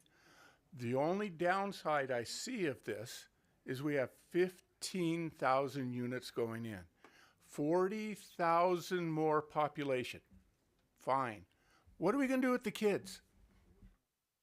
Okay, we're talking about all these parks for old people to walk by and see the lakes and all this stuff. What are you going to do with your toddler? Are you going to have after-school programs? Is there going to be some kind of a rec center in the area that they can set up daycares? They can do day summer camps? Because it's going to take both parents working to be able to live there. It's a beautiful project, but I think we have left out who's going to live there, not who's going to come there. And by setting up some kind of a rec center, maybe with, and I'm going to say it because by not taking out the non-agenda item, I think we can solve a problem that we've been fighting with for over 10 years. Why can't we get a public pool in there someplace? Somewhere for the kids to go play. You know, we're talking about all this stuff for all the adults and going out to dinner and all this stuff. They all have kids. What are we going to do with them? Lock them in a closet? I mean, it's crazy. And I know I'm going to get all the oohs and bahs because I tried to make it funny. But, I mean, the project is good, and it's laid out nice to a point. But I think we need to have a little bit more for the kids. And I'm not talking sports complexes. I'm not talking taking up 40 acres of the parks. But, I mean, we need a small section. We got a senior center. Why can't we have a center for the kids for after-school projects and things? Also, I was told after the meeting, and by the way, this is coming from me as a 40-plus year resident, not as a planning commissioner, was told that lakes lose less water than it does to water grass. Not a true statement. Water that evaporates from a lake goes in the air and leaves. Water that gets to put on the grass goes back into the aquifer, any left over, and gets reused. Lakes are fun. Lakes are nice. It'll be nice to look at them, have a fountain, be a feature. But I don't think it should take 40% or 50% of the park land to be underwater. You're going to turn your 5-year-old out there? You know, they talked about a swimming beach. Well, how big is that swimming beach? You know, and is it going to be really good for little kids? Is it going to be? That's my big thing. Is being a grandfather, I'm looking at, yeah, we can take the kids there and have a good time walking around, but what about the working class that's going to live there? They need some place for their kids to go and do things. Thank you. The next three speakers are Julio Flores, followed by Josh Castellum, followed by Zach Strasters. And just briefly, if I may, I'm the referee here, right? I'm not taking one side or another. Just want to make sure that we're respectful of everybody that comes up to speak. I hear some mumbling and all that in the back, so I would just respectfully ask if we could keep that down. I know people have differences of opinion, but just to make sure that we give everybody the equal 3 minutes to speak without any interruptions, just let's try to keep it respectful and try to keep that background noise to a minimum. Thank you. Right on. Good evening, Mayor, City Council members. My name is Julio Flores. I'm a proud resident of Moreno Valley. I'm also a representative for the Western States Regional Council of Carpenters, who represents over 1,500 members who also call Moreno Valley home. I live, work, and recreate in the vicinity of the project. I believe that I will be impacted by the environmental impacts of the project. The city should require the project to be built with contractors that will hire locally, pay prevailing wage, and utilize apprentices from a state-certified apprenticeship program. Workforce requirements reduce construction-related environmental impacts while benefiting the local economy and workforce development. In a recent 2020 report titled Putting California on the High Road, a Jobs and Climate Action Plan for 2030, the California Workforce Development Board concluded that investments in growing, diversifying, and upskilling California's workforce can positively affect returns on climate mitigation efforts. The South Coast Air Quality Management District recently found that local hire requirements can result in air pollutant reductions. Recently, the state of California reiterated its commitment towards encouraging workforce development and housing affordability through the Affordable Housing and High Roads Jobs Acts of 2022, otherwise known as Assembly Bill number 2011, which requires projects to pay workers a prevailing wage and hire from a state-certified apprenticeship program for projects meeting certain siting, affordability, and development standards. Thank you.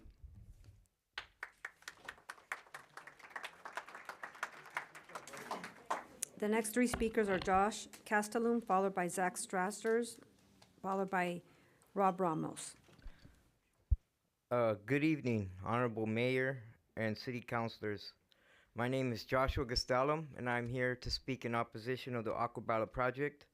I was once a productive citizen of the community, but I was in a bad accident where I was prescribed morphine for pain.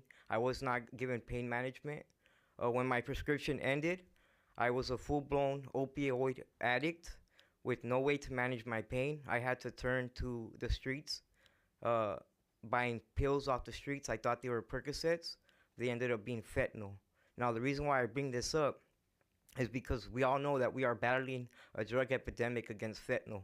Over 100,000 people died last year to fentanyl alone. Now, thanks to my Lord and Savior Jesus Christ, I was given an opportunity to change my life around. Some men from a Christian men's home offered me an opportunity to get my life back on track. I had lost it all. I lost my kids. I lost my job. I lost everything that mattered to me. I didn't know how to get it back until the Lord and Savior sent people my way to help me recover. Now, there's a lot of kids who are going to be saved through recovery homes and through Jesus Christ. Now, when they're trying to get their lives back on track, how are they going to get their lives back on track without good jobs? Now, unions help train and employ men and women who, like myself, are looking for a second chance at life. Rather than us looking for a handout, they give us an honorable way to make a wage. And if we want to systematically eliminate fentanyl and homelessness, we need to support organizations like Christian Men's Homes, like the unions, who employ graduates from prison, the streets, and wherever else they may come. And if this was your son, if this was your brother, your father, or your husband that were needing help, you would want them to get the same opportunity. And I believe that this is our way to help if this is going to be a 15-year construction, we should employ people who are going to help the community. There's not a lot of high-paying jobs, and the unions provide that. So until the developer commits to local hire and livable wages, I pray that you would not vote yes today. Thank you, and God bless you. The next three speakers are Zach Strasters, followed by Rob Ramos, followed by John Sisley. Good evening, Honorable Mayor Cabrera, Honorable City Councilors. My name is Zach Strasters with CARE California, and I'm here speaking today in opposition to the Aquabella Specific Plan Amendment. When Moreno Valley or anywhere else in California is looking at building a large-scale project, one of the standard protocols to navigate that is for a city to establish a development agreement with the developer. This sets expectations and timetables for how the project is going to be built, the phasing of the construction, and ensures maximum safety, community benefit, and mutual satisfaction between the city government, the developer, and the local community. In this case, which is not unique by any measure, the developer is trying to find a way to build as affordably as possible, regardless of the impact of various community members. And as a result, CARE California has engaged on this project to ensure that the various community concerns have been heard. However, based on certain perspectives voiced at the previous hearing before the Planning Commission as well as tonight, some have chosen to aggressively alienate and villainize members of the local community, such as labor, for simply advocating to be heard and included as a part of this project. Don't forget, these are our friends, family members, and neighbors, and the trades have been building the United States of America for literally hundreds of years. And there are members of this council, as well as the city staff, and members of the public here today that are a part of these various organizations which are seeking to take care of themselves and their members, like anybody else in the audience. And specifically with regards to the labor community, in order to qualify as skilled labor, these men and women go through rigorous training for hundreds of hours over many years to not only ensure that they build our cities well, but that those who work in one of the most dangerous industries in the nation, construction, enjoy the same benefits that any professional risking their lives should. Likewise, including local hiring practices and employing a skilled and trained workforce as a part of a development agreement is standard with any large-scale construction project, public or private. So, CARE California is asking that you simply continue the hearing to another date so that the developer can commit to hiring a locally sourced, skilled, and trained workforce who can work in a safe environment. Because the men and women who live in the city of Moreno Valley have as much right to help build the city as the developer or anyone else. And I want to take a moment to thank you. Thank you for encouraging respect towards the multiple sides of the discussion. Thank you for being willing to step out, regardless whether or not we're talking about parks, whether or not we're talking about labor, because this is not a mob mentality where we crush the opposition with anger because other people have a desire to be able to see their family benefit. So thank you for being just. Thank you for being someone that takes the time to hear all.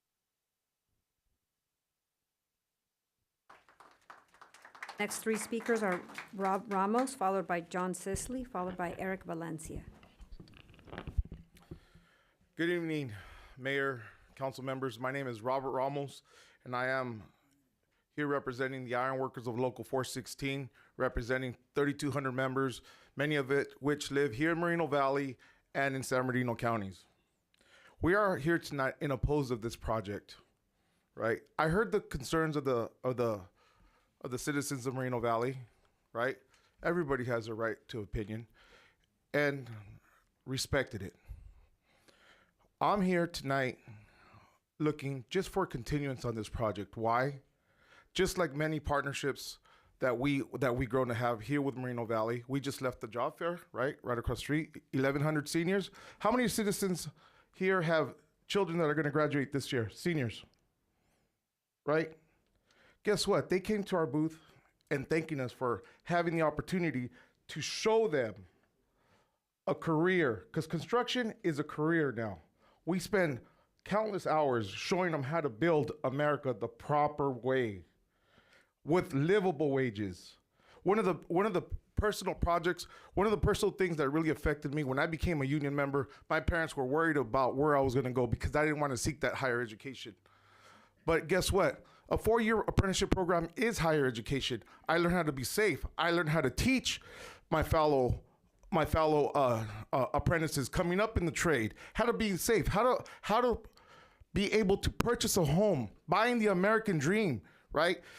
And this job right here, yes, it's a big project, but the citizens of Moreno Valley, the local hire, should be able to afford to live there.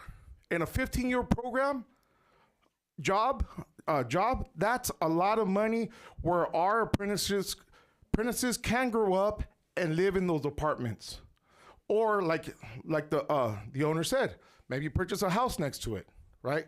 This is the type of projects that and construction that the unions provide. It's not just here today and gone tomorrow. No, a lot of our members live in this city, right? And I just want to have the opportunity for them to live here respectfully. And this is the career path we could give them. Not by going to college, because most of our kids are not going to go to college, but we could provide them that path to be successful.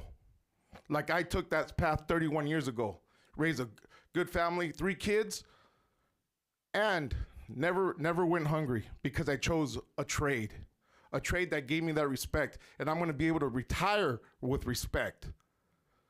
So I heard your concerns, Moreno Valley, right? But we need the very best building that tower that's going to overlook the city. Skilled and trained labor. That's what needs to build it.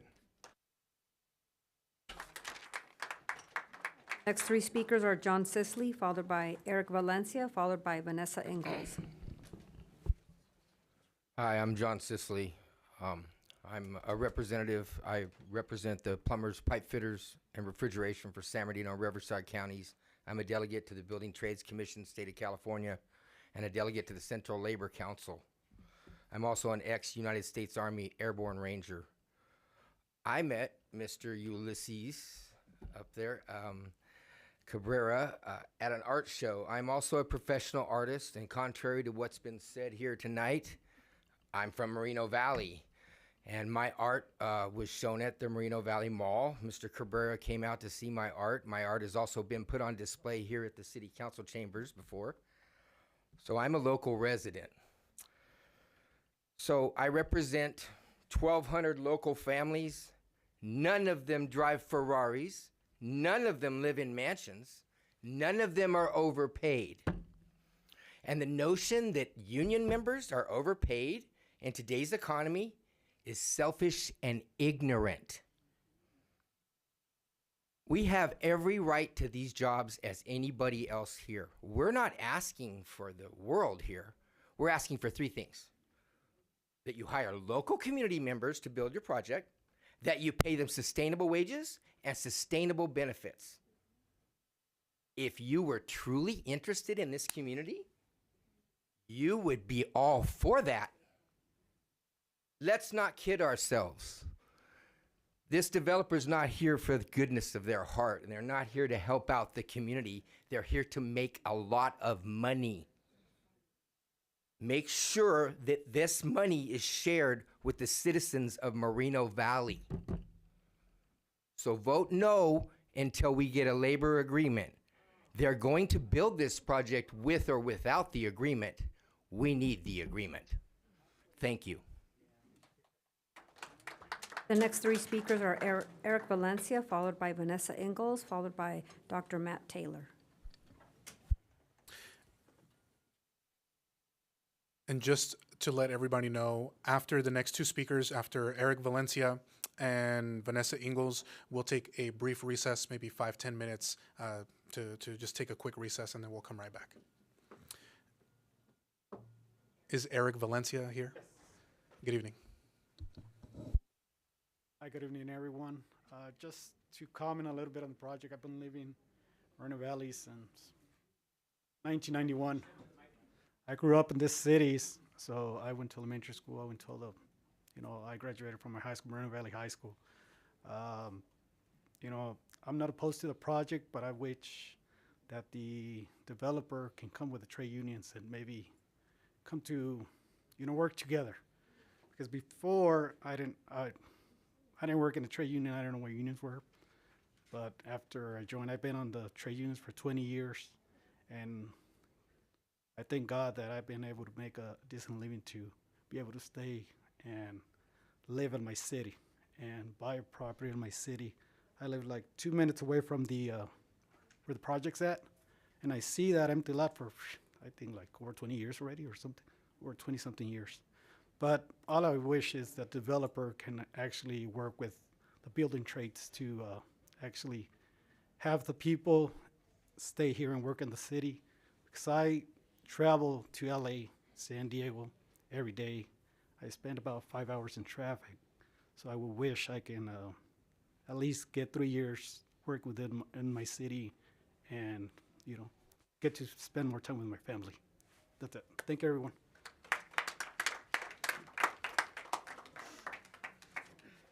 The next speaker will be Vanessa Ingalls.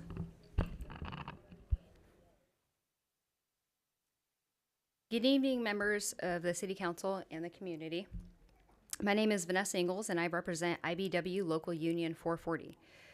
We represent over 1,400 electrical workers in Riverside County, many of whom call Moreno Valley their home.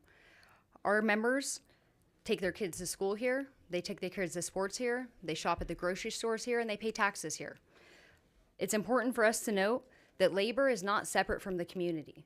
Labor is part of this community. I would like to express our opposition to the proposed changes of the zoning for the Aquabella project unless it includes tangible benefits for our community through a project labor agreement with the San Bernardino Riverside Building Trades Council. While we recognize that the Aquabella project is a significant development, it is crucial this project is accessible to the community it intends to serve. We cannot support a community built with labor that cannot afford to live in the very housing that they are building. To truly benefit our residents, this project must include a PLA with the San Bernardino Riverside Building Trade Council. Such an agreement would ensure essential community benefits, including local hire initiatives and access to apprenticeship pathways for the community that leads to livable wage careers. A PLA would not only support local employment, but also foster a skilled workforce through various trade apprenticeships, ensuring that our community members have the opportunity to thrive. Furthermore, implementing a PLA would help prevent jurisdictional disputes by facilitating pre-job meetings that allow for all trades to collaborate and iron out details of the project before the project starts. We urge the City Council to consider these important factors and ensure that any zoning changes for the Aquabella project align with the community's best interest. Together, we can develop a project that not only meets the housing needs, but also creates an economic opportunity for our residents. So once again, I would like to express my opposition to the proposed changes of zoning for the Aquabella project unless it includes tangible benefits for our community through a project labor agreement with the San Bernardino Riverside Building Trades Council. Thank you. And at this time, we're going to take a 10-minute recess. So 10 minutes, feel free to get up out of your seat and run to the restroom, do what you need to. We'll be right back in 10 minutes.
Good evening and welcome back to our City Council meeting. We are back from our brief recess, and at this time, I'll go ahead and turn back to our City Clerk so that we can pick up where we left off. The last speaker was Vanessa Ingalls, so I'll turn it over to the City Clerk to call our next three speakers.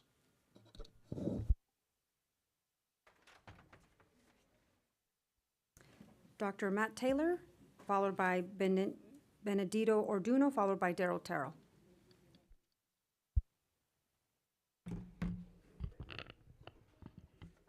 To the Honorable Mayor, City Council, it's great to be here. Thanks for having us. I've been a resident of the city for 33 years now, and I'm grateful to be a part of the city. I'm here tonight to speak in support of Aquabella, which I think is an awesome project. Not only am I here to speak on behalf of me, but also I have a mental health and substance abuse practice that is not located in the city, although I've been here for 33 years. And the reason why it's not located in the city is because of some of the things that people has talked about in the past. But I look to move back to the city. But in addition to that, my counseling and consulting firm does support also this project.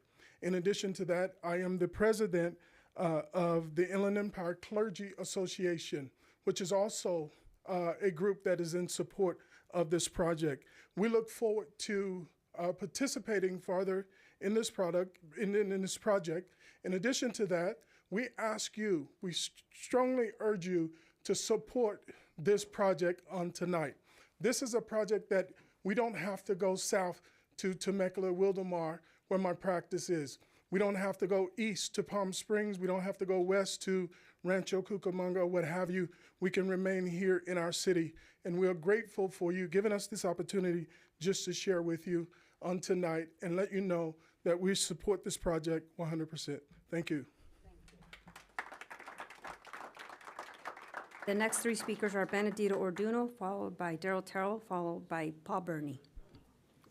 Good evening, Mayor Cabrera, Mayor Pro Tem Bernard, Councilmember Santa Baca Santa Cruz, and Councilmember Delgado. Appreciate you guys for having the opportunity to speak here tonight. My name is Benedito Orduno, and I'm the co-executive director of Rising Stars Business Academy, and I'm also representing the founders, Miss Alicia and Mr. Lincoln Bears tonight. I want to express our excitement for the work that Highland Fairview is presenting this evening. Sorry, I have my notes here. We know that the leadership and the staff and volunteers of Highland Fairview deeply care for Moreno Valley. Our young people have had the opportunity to explore career pathways in robotics and manufacturing as a result of Highland Fairview's commitment to young people in our community. We have also been able to help our youth and their families during the holidays as a result of Highland Fairview's commitment to supporting those in need. We thank Highland Fairview for the partnership and look forward to seeing their exciting new ideas come to fruition. And personally, as a resident of, I live all across the Inland Empire. Born and raised in Inland Empire, proud to be the Inland Empire, brown boy of the IE. Now, when I travel across the United States, people say, where are you from? I said, Moreno Valley. They're like, where is that? You heard of Riverside? Well, where is that? I'm right between LA and San Diego. Oh, okay, right? So I want to be able to get to the point where I can travel and be like, I'm from Moreno Valley, and be like, oh, great, that's cool. I want to come out there. So I'm really excited for this opportunity. Thank you for letting me speak tonight, and I think this project is a great project, and I'm looking forward to it, so thank you. The next three speakers are Daryl Terrell, followed by Paul Burney, followed by Christopher Baca. My name is Daryl Terrell, and good evening. I'm not speaking as a planning commissioner, but a 36-year resident. I've seen projects like Victorian Gardens, Tyler Mall, the new Riverside Plaza, Old Town in Temecula, Mission Inn in Riverside, move cities to a higher horizon. These specific plan amendments before you, Mr. Mayor and City Council, will get us closer to being a world-class city. I believe these amendments will help our city surpass Riverside, Ontario, Rancho Cucamonga, Temecula, Menifee, Marietta, Palm Springs to a higher horizon, a city second to none. We should never settle for less when it comes to projects like this, because Moreno Valley is what we are. We're a city where the American dream soars. And I believe that we have to continue to raise the bar and refuse to settle. We deserve the best. This project is the best. It's innovative and environmental friendly. And let me share something with you. During the Great Recession of 2029, it was projects like Skechers. During the darkest moments in our city's history, that brought this community together because people were losing hope. And what I see right now is these specific plan amendments, it's going to be a game changer right now for all of us, because we will no longer be a stopover between Riverside and Palm Springs. We will be a destination that people could be proud of, where people could live and work in the same city. This is something that all of us have been talking about for years. We look around, we see other cities having this, and they having these type of amenities, these type of malls. But as a community, we deserve to have the best. I stress that because of a reason, but for a reason, because so many times we see on social media where people beat us down, saying we don't deserve anything. But I want to tell the people in this room and at home that you deserve to have the best of everything in this. And this project serves it. It's environmental friendly, as I said before. It's a self-sustaining village. It has a lot of mitigations to prevent a lot of traffic. But Mr. Mayor and City Council, this is our moment. This is our moment. Generations from now will look, and they will be able to look back and tell their kids that this was the moment our city began its journey to becoming a world-class city. A city where the American dream soars and not dies. Thank you. The next three speakers are Paul Burney, followed by Christopher Baca, followed by Brittany Goodrich.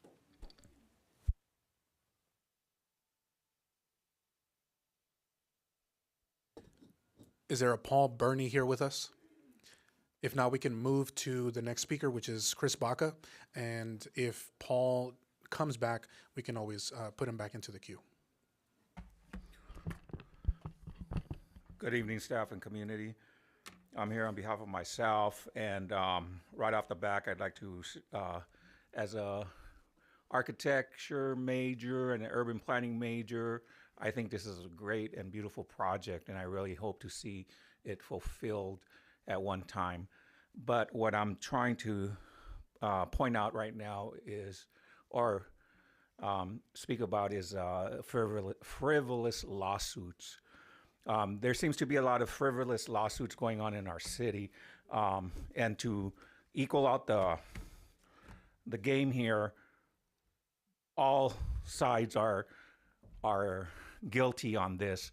We had a frivolous lawsuit by the Highland Fairview Minions for a gas station, and they got paid so much money. And then they had another one for the apartment complexes where the golf course is off of Moreno Beach, and they got paid off.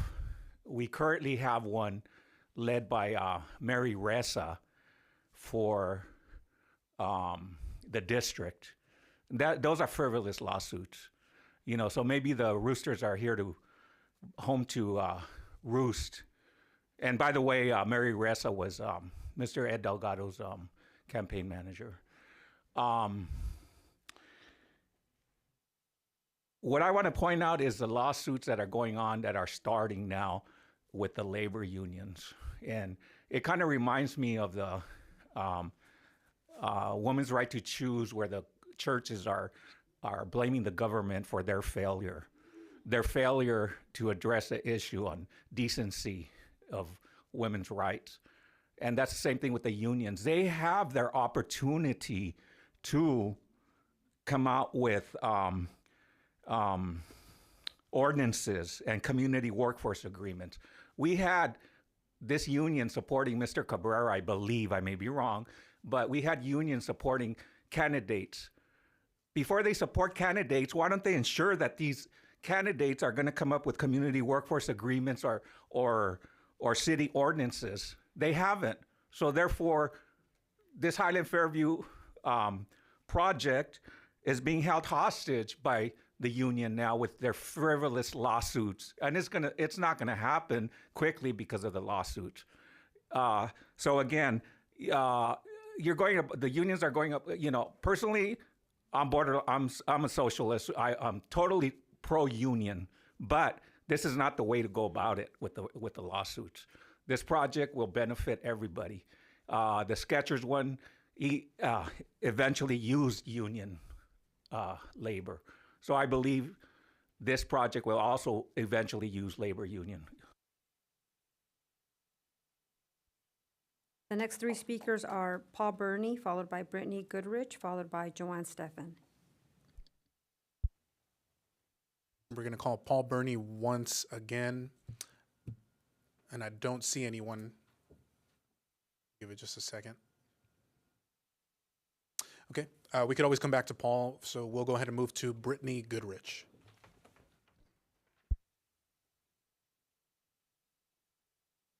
Hello, good evening. I just wanted to answer a few of the concerns I see. We need affordable housing. We have rent control for that. We're concerned about the contaminated water. He donated gallons and tons of water last year. I hold the sports records for Moreno Valley for the 4x1 and 4x1. I averaged 12 points a game for volleyball. That's a whole half a game by myself for Canyon Springs. I was also the homecoming queen for 2011. I just want to read a few keywords so we make sure we stick on subject. One of the keywords is shifting the focus. That is, changing the topic during discussions for one's own gain or interest is often referred to as shifting the focus. The foot in the door approach. The foot in the door technique is a strategy used to persuade people to agree to a particular action.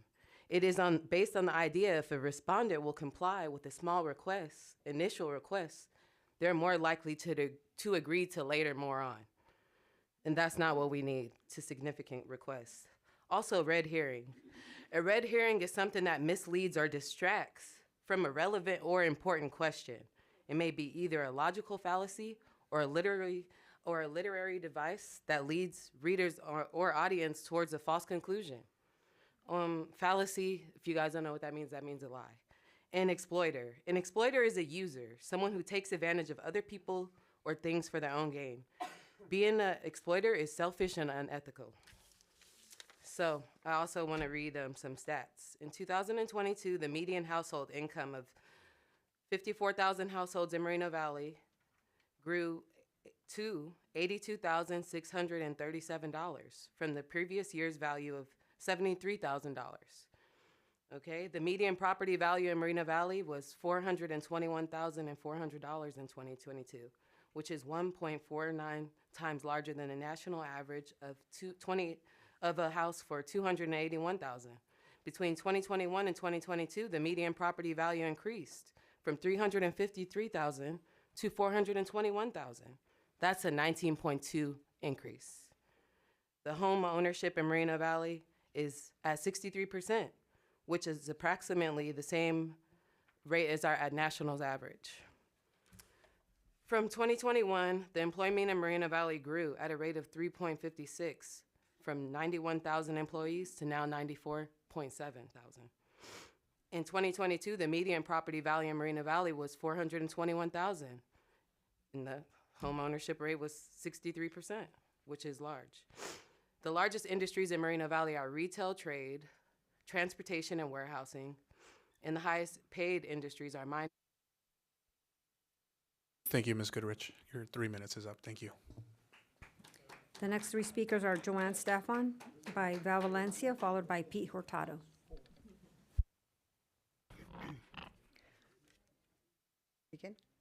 I'm here speaking as a 40-year resident and not as a planning commissioner. These are my views and my views alone. I'm speaking for myself. To me, when I see this project, I see hope for a better tomorrow. It will create a better world for our children, grandchildren, and great-grandchildren. He is truly a visionary. I seem to, when I saw that project, seem to put him up there with Walt Disney, he was a visionary.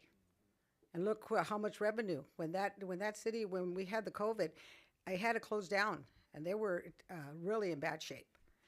So this project will not only bring housing, which is badly needed. We're going to have parks, retail, hotel, offices, building, theaters, economic boost, revenue, lots of jobs, more benefits than outweigh the negative. And we can leave a legacy for our children, a true legacy.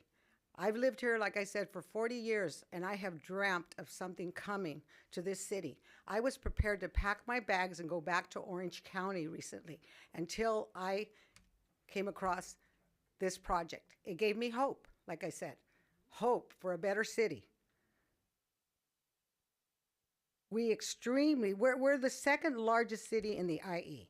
We extremely need a downtown center for the residents. And it will attract not only, you saw it, we're in a 15-mile radius of other cities. Plus other people will be coming to this. I mean, I had to go and take an airplane and go across an ocean to see something like this. It has a European vibe. That's what it has.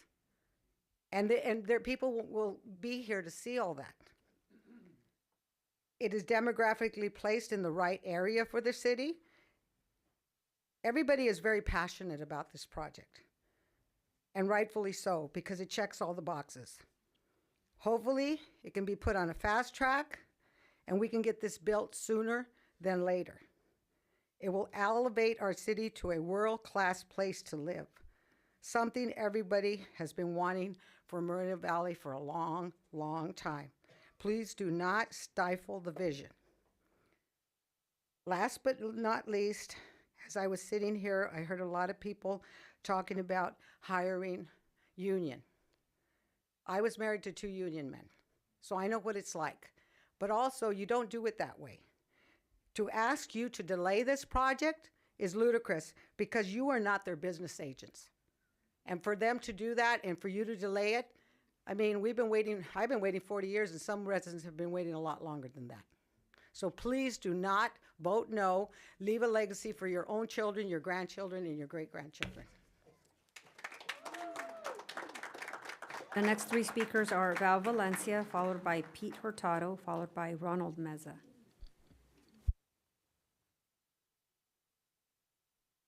Do we have a Val Valencia? If not, we can move to the next speaker and always come back to you just in case. Next up, we have Pete Hurtado.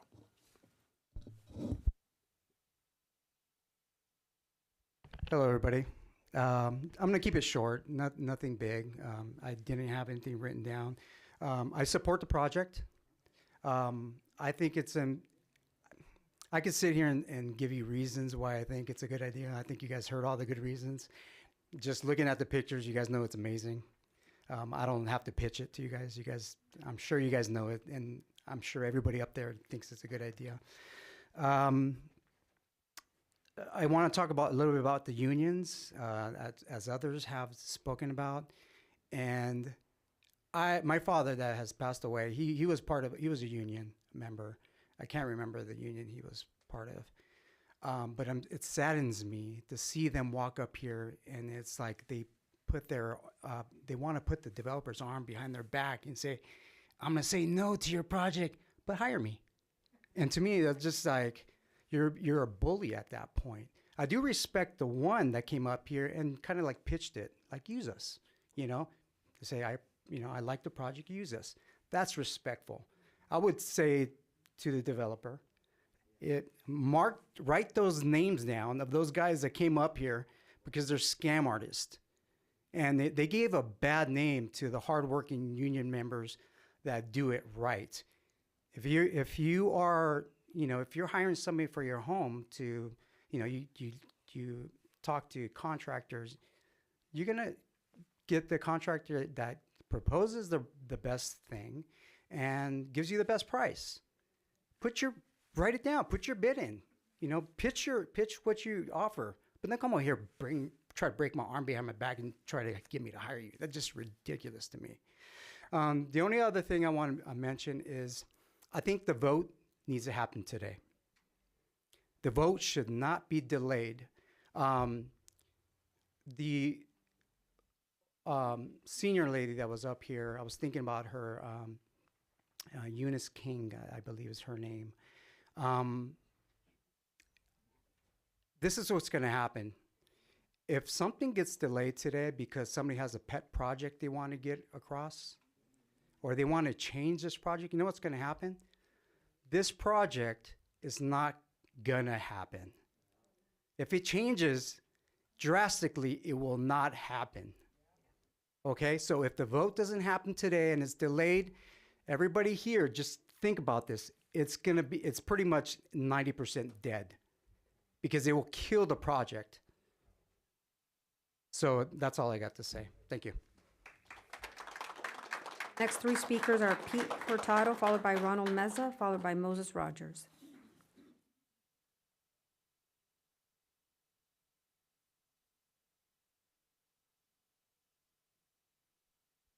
Do we have a Ronald Meza? Ronald Meza going once, going twice. Okay. I'm going to give Val Valencia one more opportunity here. Any Val Valencia here with us? Okay, I don't see any at this time. We can always come back if they do return. So next on the list, we have Moses Rogers. Is Moses Rogers here with us? Yeah, it looks like some folks are leaving. Good evening. How's it going? My name is Moses Rogers. I've had the privilege of calling this city home since 1987. I served as the president of a youth sports club. We support over 100 families. And for more than a decade, I've operated my own security company right here in the city of Moreno Valley. I'm not just here to speak about businesses and things like that, but to advocate for hope. The vision for the downtown district isn't just about buildings or businesses. It's about inspiration. It's about giving our community a tangible symbol of progress, a place where families can gather, dreams can be nurtured, and opportunities can thrive. A downtown is like a beacon of hope for the future, showing everyone who lives here that this city is moving forward with purpose and promise. But let me be clear, hope doesn't mean ignoring the needs of today. While this downtown project is crucial, we must also address the ongoing challenges facing our community. I represent a program and families that are already working to build and strengthen the city. And one of the pressing issues we must solve is the allocation and the allocations and the processes for field and its resources, for fields for our community in the city of Moreno Valley. Again, I'm over a youth football program where we need those fields. We need to be able to get on. So I'm not saying that shouldn't happen. That said, we cannot allow the conversation about a sports park and a downtown center to be set against one another. These are two separate, equally important projects that serve distinctive purposes. A sports park invests in the physical and emotional well-being of our families, while a downtown district drives economic and cultural growth. Let's stop framing it as a choice between them. I don't want to put a sports park in a district or a downtown center against one another. I don't think that's fair. We need both. Proverbs 13:12 declares, "Hope deferred makes the heart sick, but a longing fulfilled is a tree of life." The city deserves the fullness of this tree. Our families need the sports park to foster growth and connection, and our city needs the downtown to spark a vision and progress. They should not be linked or seen as rivals, but approached separately and intentionally with excellence. This is a moment for us to show in the city of Moreno Valley that we believe in hope. We believe in the future. And again, though we need both, I think we can't delay that just for that. They got to be dealt with separately. Love you guys. The next three speakers are Bob Palomares, followed by Juan Olaya, followed by Jasmine Newman.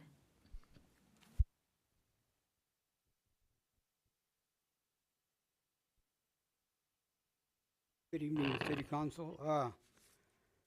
Going to what Evan Morgan said about let's do our part. And you know, Ed, you were mentioning about as you drive into that downtown area, you know, so you won't get shocked with looking at something real nice. Landscaping does that. You know, you can start it a mile away and gradually it comes into that. And about the sports complex, That's something that the city and the school district jointly should do. You've got the money now. You know, that's something they should do together. And, you know, I'm kind of disappointed, and I support unions, union workers, but I'm kind of disappointed, like Eric, or the gentleman that spoke, you know, about it sounds like a strong arm tactic. And then they're looking at you, the city council, like if you're their reps. You know, that's not, that's uncalled for. You know, you got to let your conscience be your guide. You know, there's a CEQA that we have, and they use it, and it protects. There's a lot of good to it, to CEQA. But what isn't good about it is when people use the loopholes to hold up projects, you know, for their benefit. They could care less about the city of Moreno Valley because they're from somewhere else. You know, the lawsuits that they use could hold up a project, and the WLC is a prime example. It's been 10 years, and to the cost of $47 million in lawsuits. So are you gonna allow this to happen again? Not that you did the first one, because you weren't sitting up there. I think Cabrera was. But, you know, and they kind of look at him like he's a rep, the union. And that's uncalled for. You know, don't start your next 2 years, you know, going downhill. But, you know, don't throw away all the work that has been done by staff and the developer. This is a great thing. You know, if you want to slam the door on them, go ahead and do it, but it's going to follow you. Thank you. The next three speakers are Juan Olaya, followed by Jasmine Newman, followed by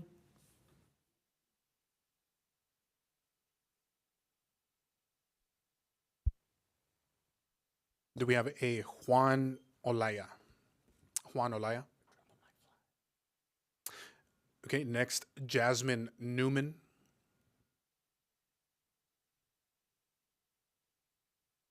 Good evening. That's our bedtime. Hi, my name's Jasmine. I've been a resident here for over 30 years. My family's lived here. I graduated from Canyon Springs. I'm a mom. I have one son graduated from Vista del Lago, and I have another one in Landmark. I own a home that is right next to where this project's being built. So I am, you know, I'm very vested in this project. I've been driving by this lot for years, and I've heard him speak before about what he proposed there, and I've always envisioned like what was going to be there. After seeing what he's been built, I really want to see this come to life. I mean, I want my kids to be able to have someplace to go. I want to be able to bring my clients someplace nice in Moreno Valley and be able to say, look, this is what our city offers, not take them somewhere else to celebrate when they close on a home. I support unions, I really do. But the thing is we're trying to build something that has never been done in our city before. So to try to basically hold the developer hostage and say that they have to only use people that are from here who have never built something like that, I don't think that's reasonable.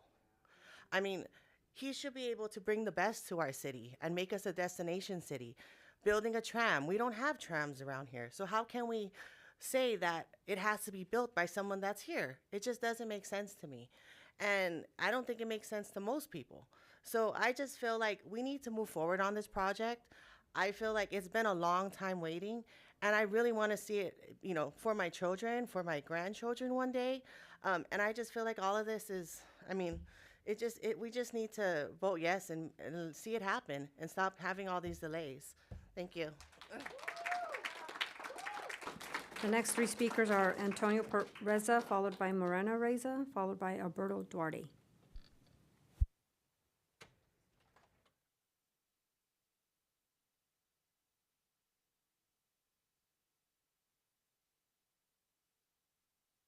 Hello. Good night. We need help.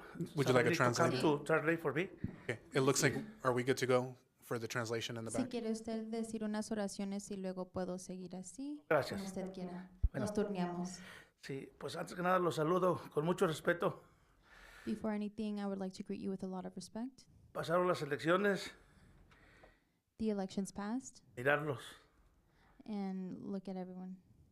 Solo quiero decirles que este momento es demasiado importante para nuestra comunidad.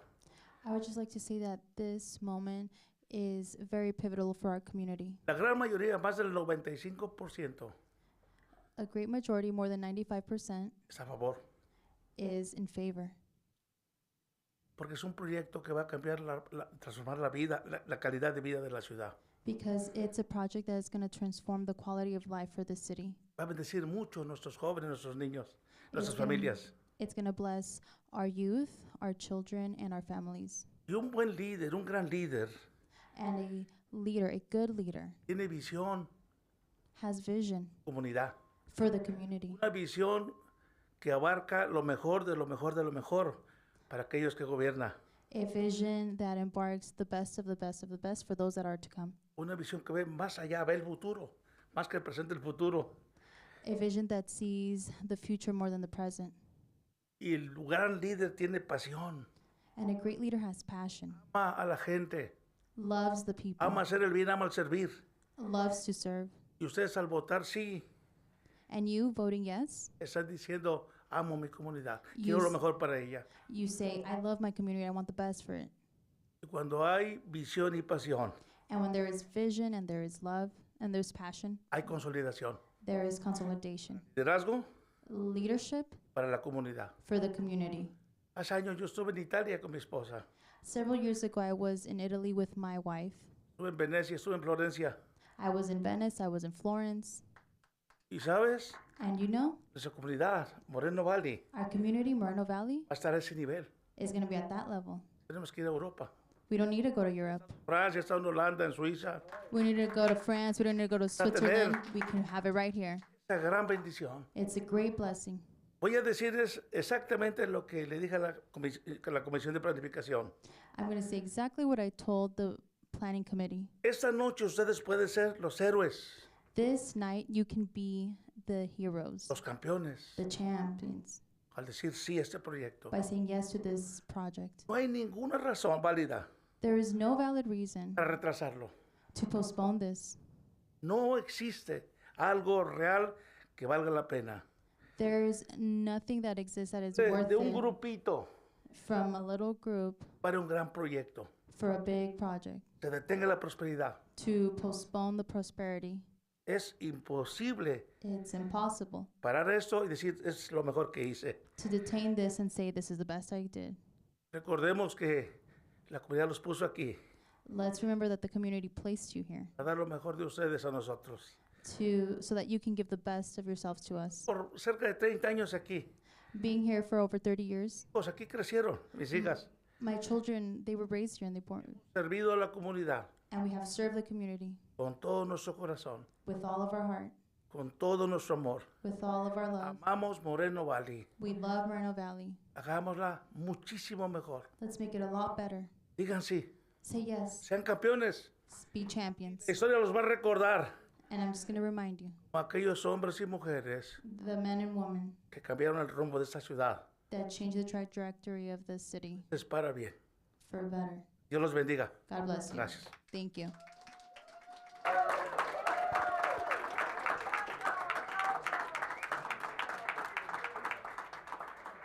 The next three speakers are Morena Meza, followed by Albert Duarte, followed by Charles Gibson.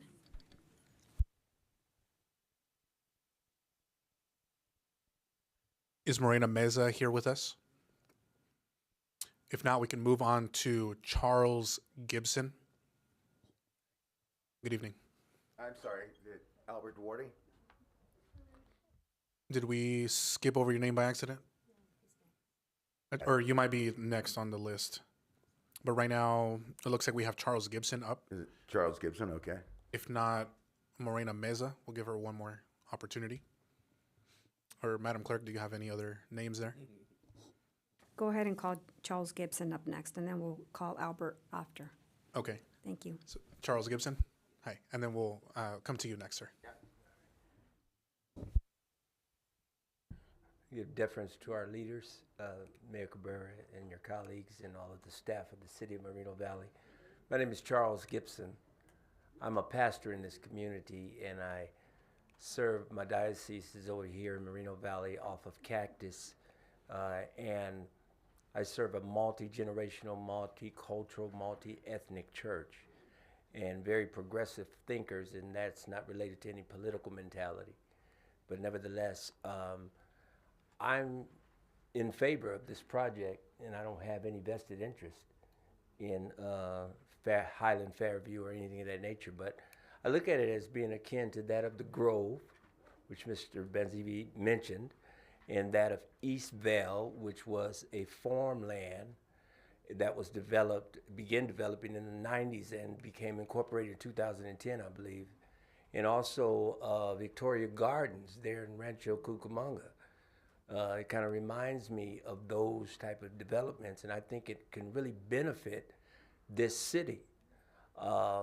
People are looking for something to take place on this level in this city, and every major metropolis, of course, has a downtown. Even some of the suburban cities have downtown areas. As a matter of fact, I've been all over the world for the most part, do a lot of missions work as well. And I just like going, somebody said we don't have to go to France, and Mr. Reza, I agreed with 99% of your statement, but that we don't have to go to France. I like going to France. But nevertheless, I understand the architecture, and I'm all for it. And many clergymen in this area, we've discussed this project because it's been on the table for a while, and to impede its progress, I don't think would be healthy for the city, but I believe increase, expansion, and prosperity are the order of the day for this city. And we should not have a mom and pop mentality when it comes to this. Because I personally believe, and this is not a religious statement, that Mr. Ito Benzivi is a godsend to this area. And someone said he's just here to make money. You would almost be crazy and foolish to be a developer and not want to make some money. So that's perhaps, that goes just like the tongue comes with the shoe, So, but at any rate, I'm in favor. Thank you.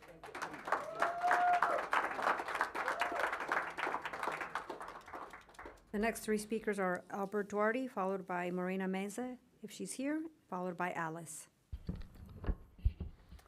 Good evening, Mayor and City Council. Thank you for this opportunity to speak to you. Yes, it's an absolutely beautiful project, and it deserves the very best skilled and trained workers to be on this project. They mentioned Disney.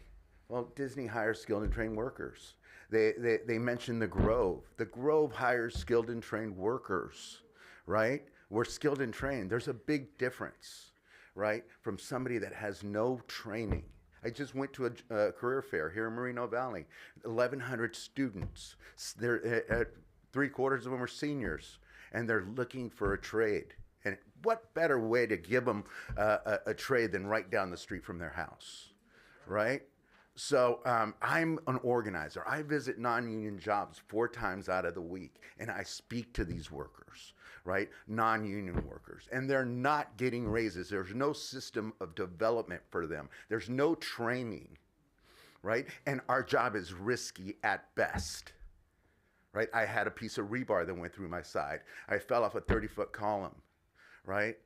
This was before we had the safety standards that we have now, right? But those safety standards need to be kept, right? And there's a big difference between union workers and non-union workers, right?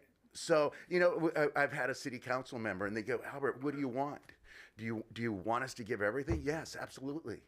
because I have 200 people out there waiting, asking for me to give them a job, but I can't because I don't have enough development to give it to them. Because the developers I visit pay the lowest wage. We need to pay these people a livable wage, right? I'm making $80,000, $90,000 and I still can't afford a house. You wonder how much they're making? Not even a quarter of that. You know, so you have a responsibility to the people, right? To the workers, to the men, and they live in this city. So that's an insult to say that, to put trust on a developer. I totally respect them. I don't have anything negative to say to them. I don't know them. But 90% of the developers that we visited haven't done it unless we've built a community workforce agreement. That's all we're asking, right? That's just to involve the trades. I want to build a win-win relationship. That's all. You know, where the community benefits and the developer benefits. So we're the community, we're the workers, right? And we're here in this area, in the Inland Empire. We have a facility in Fontana where all our workers go and study there. They've got a 4-year apprenticeship. They learn safety first. They learn the math. They learn the blueprints. They learn to work with cranes. They work how to be a leader. Thank you, sir. Thank you very much. The next three speakers are Alice, followed by Luis Palomares, and if Morena Meza is still here.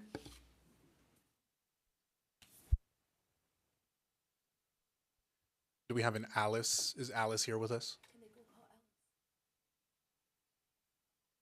If not, we can come back to Alice and we'll go ahead and move on to Luis Palomares.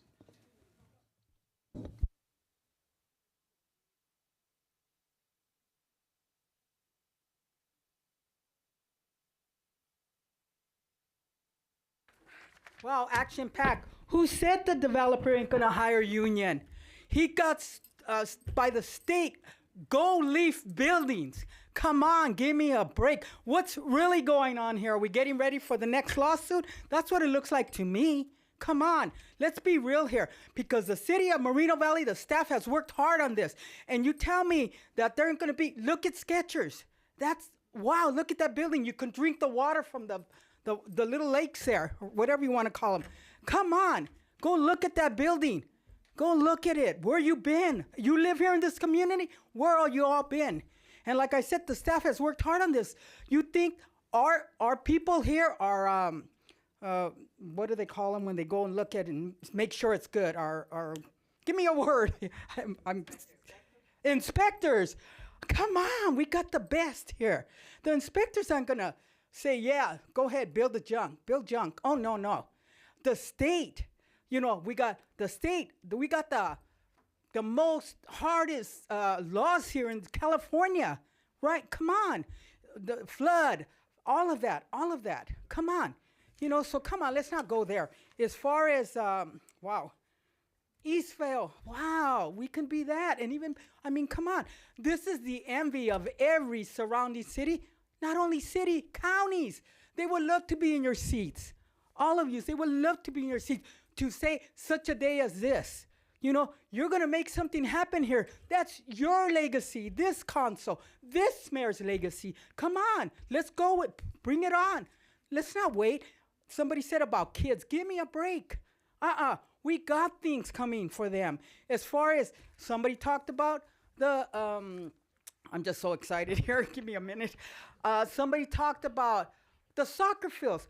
Wow, that's a great idea, but not here. It doesn't fit the vibe. This is like putting it at the Riviera. You know, come on, Central Park. No, that's a great idea. We got a penny tax, $30 million. Let's use that. The city has land. Let's give them not 2 fields, 3 soccer fields. Let's give them 15, 20, because the people are going to come from every surrounding city to use those fields, and it'll pay for itself. All the upkeep and everything. They'll use hotels here. They'll use eating. They'll shop here. They'll stay here. Come on, think about it. That's a good idea, soccer fields, but not here. We got land to make those. Let's make it happen. I'm always about the kids. I'm an activist and advocate, and I'm always at the school district fighting with those people about our kids. Put kids first, yeah.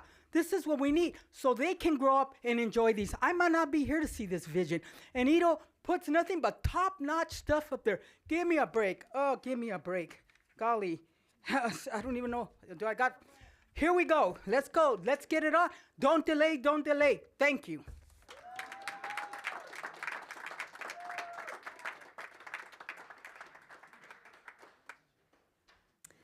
Mayor, that concludes public testimony. Thank you very much, Madam Clerk. So with that, we'll go ahead and move into any... You were not fast enough. I was buying you some time. I was buying you some time. You guys surprised me.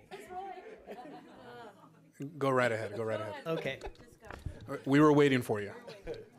So, I'm going to do this in my native South Edgemont accent. I showed this project to Pete about 3 months ago, just before he passed away. He looked at me and said, you know, I'm not going to see this town amount to anything, but maybe you will. This is the kind of thing that we have passed on for 40 years. You saw my email, you know the history. We could have had a lot of the stuff that we're talking about, and we can have it in the future if we start, and we can start today by cooperating. We could have the amenities, the stadiums, the proposals that I and many others have put here and have been rejected for many reasons, but that's water under the bridge. Again, let's not repeat the mistakes of the past. We got an opportunity. We got one more shot to possibly turn this community around. If we pass on this opportunity, I can guarantee you I won't see this city ever materialize into anything.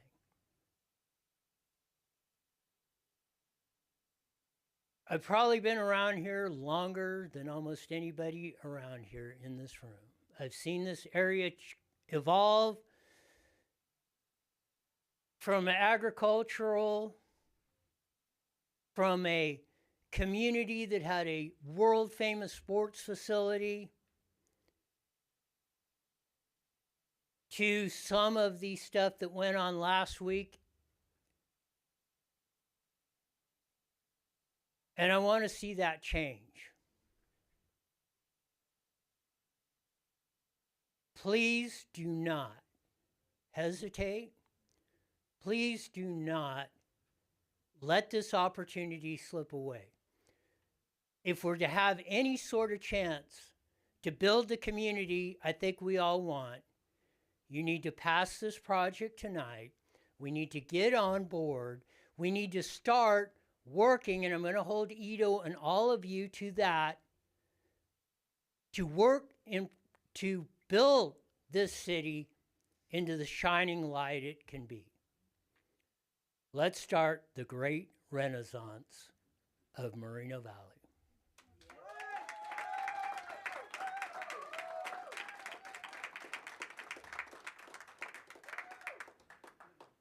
Mayor, that concludes public testimony on this item.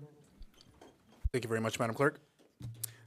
So at this time, we'll go ahead and move to the next portion of this item. Would the applicant like to make any rebuttal?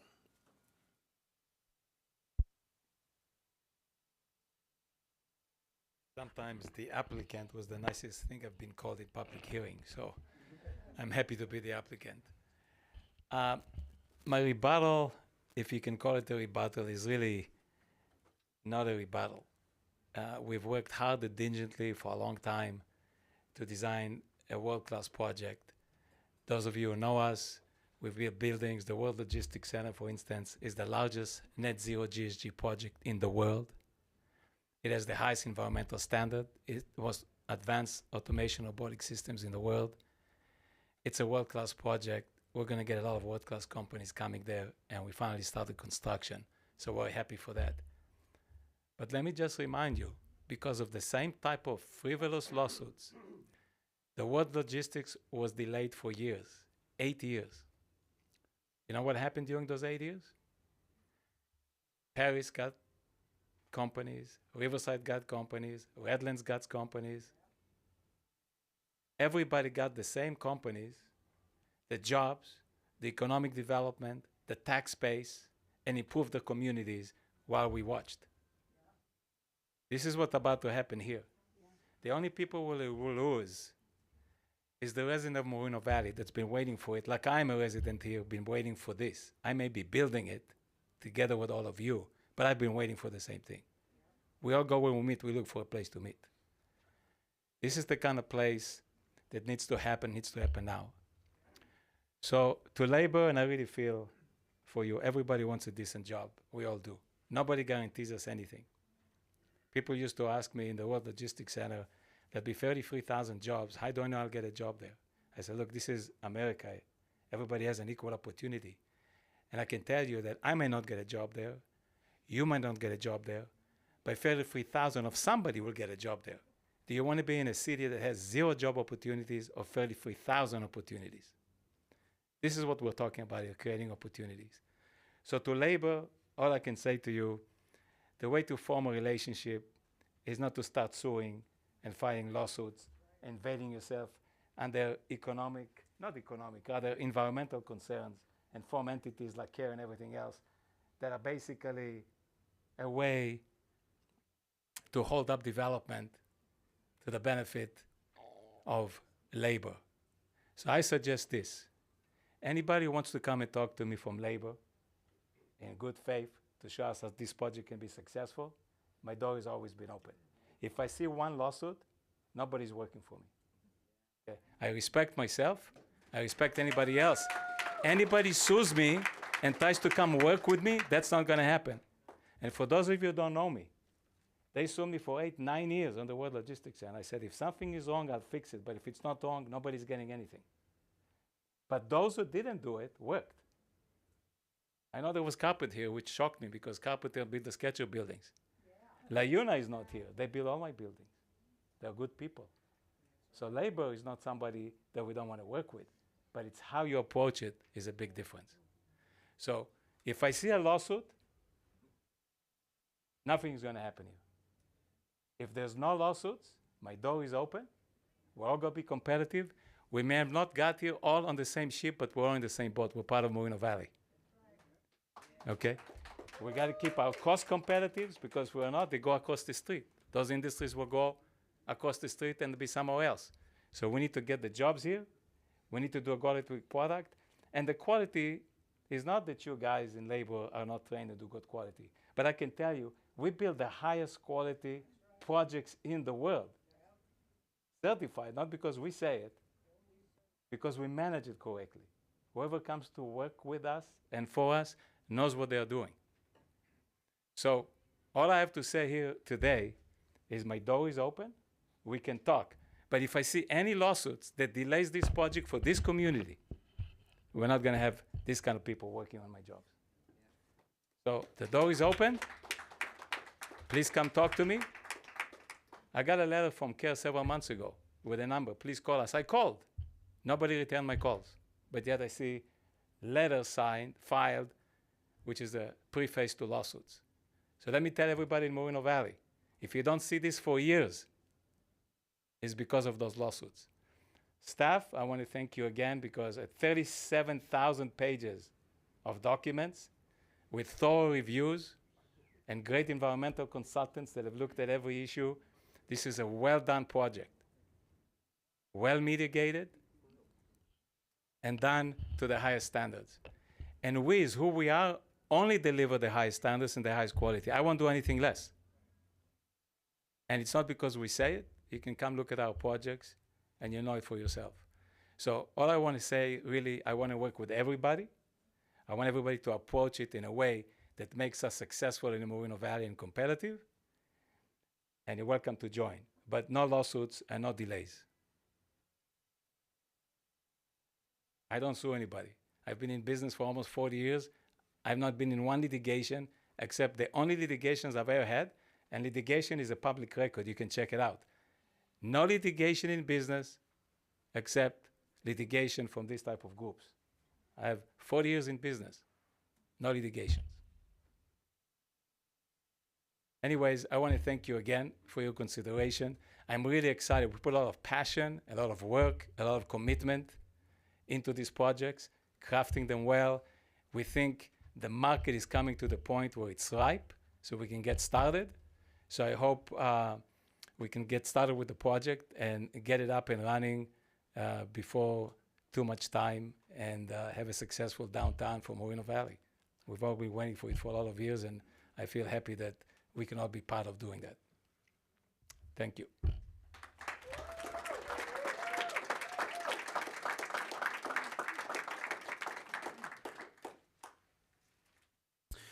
That brings us to the next part of this item. I will go ahead and close the public hearing at this time. Now bring it back to the dais for any council deliberation. So at this time, if any council members have any comments, even any follow-up questions to staff, now is the time to go ahead and do that before we take any kind of action on the item. So at this time, are there any comments or questions from the council? This is our deliberation time. Yes. This is deliberation, yes. All right, I'll start off if you don't mind. Okay. First of all, I want to thank everybody for coming out, both residents that are way past their bedtime, Daryl, labor, the developer, city staff. You guys are rock stars, and I hope you guys got something to eat. When I first started on council, I made a commitment to everybody that I would take each project on its merit. I would look at each project, and I didn't have an agenda, is my point. I wasn't in anybody's camp, is my point. And we had an opportunity to get a $30 million sports complex, but the project wasn't right. So that sports complex was very important to me because I have kids and grandkids coming up in Moreno Valley, but the project wasn't right. So that is how serious I take these projects, or these types of projects. So I just wanted to let you guys know that I don't take this lightly, and this is a life-changing project for the city of Moreno Valley. If you look at the city's website, if you look at actually the main page, the Sunnymead Ranch Lake and the homes surrounding it is the focus of the website. So if in 10 years or 7 years, however long it takes, an Aquabella is developed, that's probably going to be on the website. Right now, we have the Sunnymead Ranch up in my district, which is great, but this has taken it to a whole new level. This project has modern architecture, has lots of housing. The base alone, March Air Reserve Base, employs 9,600 airmen and support staff. Amazon, 7,500. RCRMC, or the county hospital, 3,400. And Kaiser, 3,000. That's about 24,000, 23,500 that may possibly live and work in the same area, walking distance to work. The base, they would travel a little bit. I know for a fact, the mayor and I are on the March Joint Powers Authority Commission, and I know for a fact we work very closely with some of the airmen at the base, and they commute. They commute to work. But if we offered somewhere where some housing, some great housing like that, they'd probably come. So, senior center. There is going to be a senior center, and I think some of our senior folks, not in age, on the board. We're all not you, Joanne. I'm on the senior citizens board for the city, and I mentioned this yesterday, and they were super excited about having a new senior center. The senior center that we have now is being expanded. Why is it being expanded, and why aren't we building a new one? Because we can't afford it. This is going to provide us a senior center, 24,000 square foot senior center. And we wanted to know, what is turnkey? What is a turnkey senior center? it's just that it's ready to go. So, for I think the president or the president of the senior board is here. Yeah. So, I looked at this project with all the amenities, with the senior center, with the housing, the way it's going to elevate Moreno Valley it's almost too good to be true. We had clergy here tonight supporting it. We had the Hispanic Chamber of Commerce. We had the Moreno Valley Chamber of Commerce all supporting this project. That's not by accident. They are all supporting it because it's a good project and it's going to bring Moreno Valley to a different level. I too agree wholeheartedly that we need a sports complex, but these are separate but equally important. A sports complex, I was just dealing with the captain a couple weeks ago about parking. The kids were playing soccer and they were their parents were parked in a bike lane. They had to move their cars because they were at a school. So we need more recreation for sure, but this is not the project to do that with. Let's discuss that as we move forward in our city. We did get the 1% tax for our city, so we're going to be able to do more things like that. So I encourage my fellow council members and Mr. Mayor that we do move this project forward as it sits. And staff, thank you for working diligently and super hard. I know our city manager lost sleep, and before he went into this project, he had black hair. So, and I know I'm kind of like, it's kind of funny, right? But it's kind of true too. So Mike, Brian, and your staff, and Sean, and everybody who was attached to this, city clerk and their office for filing whatever you needed to file, thank you guys very much. Whatever we decide tonight doesn't take away what you guys put into this. So we as a city, I've been here 29 years, we appreciate you. So thank you very much. I'm not done. I'm just kidding. I am done, but I just want to let you guys know that I fully support this project, and whatever happens tonight, I'll accept because that's the way we are set up, and it is what it is. But I want to let you know that I'm 100% in support of this project. Thank you, council member. Would any other council members like to make any comments or ask any questions? I was going to say exactly that. Ditto. And also mention that this project is, our residents believe so much in this project that even 3 of our planning commissioners felt the need to, even though we saw them approve it 7-0 at planning, they still felt that they needed to come out and give us a little bit more about the project. So where it's gone throughout the departments and into the community and events and the small model even, I mean, if we can get this done, it would be something great for all of our residents, especially those who live on that end of town, our seniors, just the senior center to be able to do that. And it's something that we need to do tonight. So I'm in support of the project as well.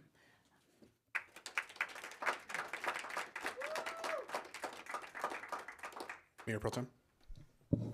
Again, I'd like to thank everyone for coming out and speaking tonight. It's always nice to hear from every side and every angle. I am in support of this project, but with that being said, I've heard just a number of things and I don't know how to put this from the community, and it's not even the whole community, disparaging labor in general. And for those of you that don't know, I actually come up from the side of labor. And what labor is asking for, one, we did have an apprenticeship here today. And the carpenters have been partners for a lot of projects. We also further our apprenticeship. We have them go into the schools, and they have what they do call a signing day for these students. So I would like us to get away from a lot of the disparaging remarks that I heard today about the House of Labor, where if you don't have a college degree, it's where you're able to actually put food on the table for your family and create a good living. I'm also trying to get us away from the fact that I really have people in here saying they're holding us hostage with our arms behind our back. That's actually not what's happening here. Labor came to the table. They asked for something. It doesn't have to be something that's guaranteed. That's not actually holding anyone's hand behind their back. What they're asking for, and what everyone should always think about, is labor always raises the standards. You have your baseline, and then you have labor that always says, these are the standards for working on these projects. These are the standards. This is what it is. This is what training is. Just as I was trained as a social worker, just as people are trained when they're in law enforcement, it is the same thing. Why would you want unskilled labor on a project? And that is just the absolute. I would like us to get away from that attitude. Because if that is the case for the community members that came in here and disparaged labor, then we shouldn't even have this apprenticeship that we did today. So I want everyone to really consider what they say. And I will say this because I've gotten lots of emails. Another thing I think the public should consider is this. You have freedom of speech, and I'm 100% there for it, but you are not free of the consequences. I was really disturbed by, and I'll read one insert of an email that came to us today regarding this project in particular. And it was from a resident, and I'll just read to you what the last line was, because I read all of your emails. Here's just a snippet that came to my email, and I'm very upset by it. It's time to stop bending over to do whatever Benzivi wants. These are the things that come to my inbox. Before I am a city council person, I am a wife and a mother. And I get that people have opinions. I get that people have things that they would like to say or they disagree, but there is never a place nor a time for that type of language in my inbox or in person. If I said to a number of people what is said to us as a collective, your feelings would be hurt. And you would be looking at ways to file harassment charges. And the same thing goes for my city staff. And I'm just being, this is irregardless of the project, and I know I'm this same for the city staff, the things you guys have said to city staff.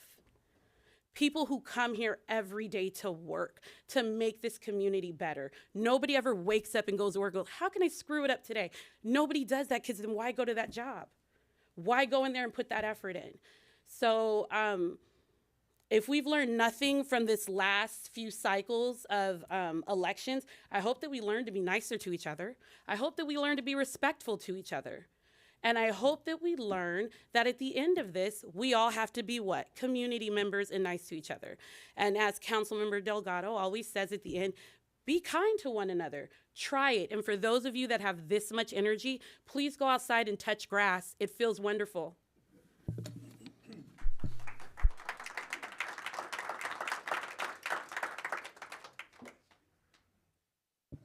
Thank you, Mayor Pro Tem, and thank you to all of my colleagues for your comments. I have a few things that I'd like to share as well. And so, same here, right? Every project that comes to us, you take it on a case-by-case basis. You look at the merits, you take public input, you get feedback from the community, the various stakeholders. Thank you to everybody that came out to speak, to share your opinion, from residents to business owners, chambers of commerce, labor, everybody that came out to share your opinion, regardless of where you stand on the project. And I also, to beat a dead horse, will reiterate that I also don't appreciate disparaging comments to either side, but especially when it comes off as a threat, right? Threatening someone on the other side. If they do or don't do something that it's going to come with repercussions, we don't need that, right? Again, there's a way to be very respectful about all of this, and you have the First Amendment, freedom of speech, but we want to also raise that standard, right? We don't want to stoop down to those low levels like childhood bullying type of stuff. So we're bigger than that. So on the project itself, I do think it's a great project. I think it's a great project. It's something that the city has never seen before. It is the largest residential project in the city's history. 15,000 units of multifamily. That's huge. Over 40,000 people that are expected to move into this project when it's fully built out. That's a huge population jump right there. And I recall places that I've personally visited, and try to compare, right? What would this project look like based on some of my personal experiences, like San Antonio and the Riverwalk that they have there, or if you've ever been to Austin, the Riverwalk there in Austin, or even Chicago. It's not a perfect example, it's not a perfect comparison, but just to kind of put things into perspective of what we're trying to do here in the city and what is being proposed by Mr. Benzivi, right? So definitely want to give credit where it's due for, the vision to bring something like this forward. It takes a lot of work, as has been said already, from both the developer to their consultants and, of course, to our staff as well, who works hours and hours on end to put together these staff reports, to go through any comments that come in, any emails that come in, put together all of these reports to bring it before us for literally what we're doing right now. And so I think the hotel would be great. Restaurants and bars, definitely more entertainment that's needed, that experience that more and more people are looking for. And definitely the residents of the city of Moreno Valley want to see. We are tired of having to leave our city on the weekends.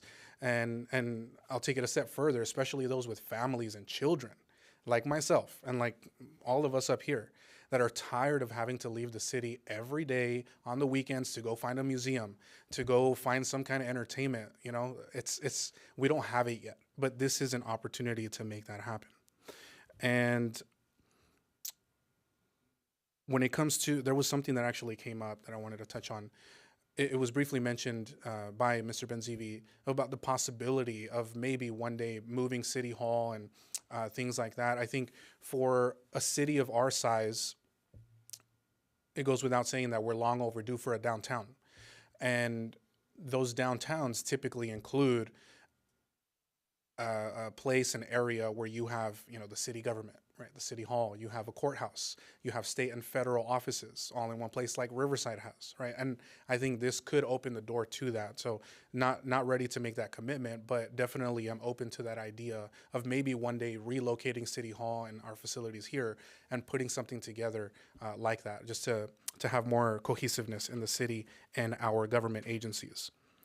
One area that I brought up earlier, and I'm hoping that this could be implemented, is the 15,000 units. It's going to be multifamily, and it's already been said that the vision is to make those apartments. But when we talk about the housing crisis, yes, we are in a housing crisis. In the state of California alone, we're at least 1 million units short of housing, and we see it with the growing homelessness and people living paycheck to paycheck every single day, multiple families living in the same household, our students, our youth, couch surfing, literally thousands and thousands of homeless students. So it definitely goes without saying that we need more housing. I will also say, though, that the city has done an amazing job of leading by example when it comes to increasing supply of housing in our city. And 15,000 units is a lot relative to what we have, but in the grand scheme of things, it's just a blip in the grand scheme of what we're going through as a state and the lack of housing as a country. And so this will help, but my point is that I'm hoping some of these will be townhomes and condos, and that will actually give a pathway for home ownership as well, and not just get people stuck in that vicious cycle of renting. Hoping that that's something that could be implemented so that people can actually purchase. And you have CCNRs, right? Townhomes, condos, or CCNRs that would allow for cohesiveness and cleanliness and all of that good stuff. So that's something that hoping to see in this project as well. But lastly, I think that last screw that we need to tighten and figure out what to do with is the labor and the jobs component of this.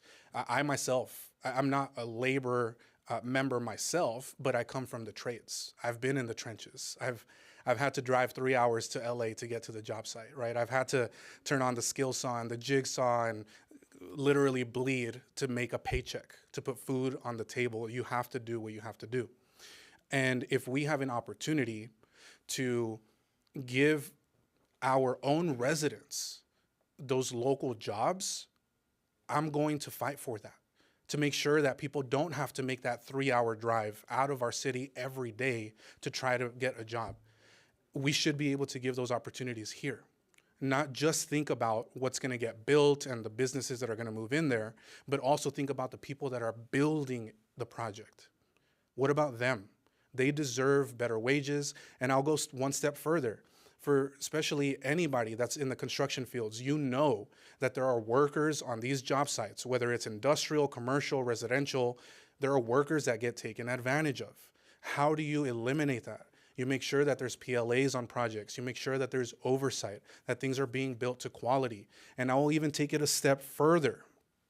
I wasn't planning on going here, but unfortunately, a lot of those workers that are taken advantage of are undocumented workers. And what is the rhetoric that we're seeing right now in this country? We'll see what the teeth is behind it. But right now, the rhetoric is trying to deport people from our country.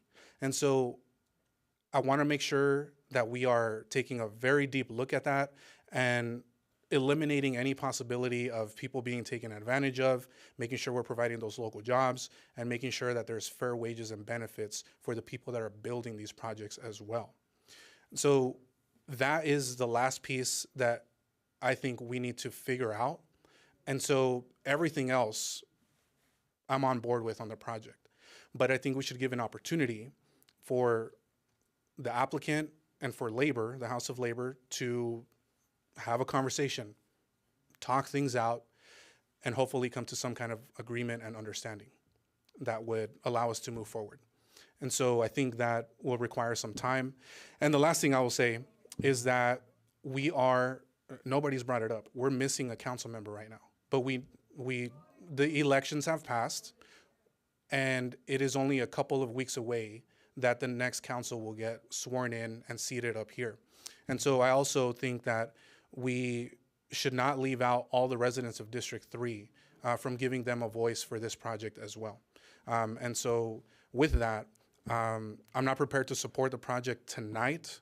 I would like for the project to come back at a later time, maybe January or some other time that the council could agree to, and bring it back for another vote after the developer gets some more time to talk to whoever they need to talk to. So those are my comments. That's my deliberation. And I'll bring it back to the council so that we can take action and entertain any motions and seconds.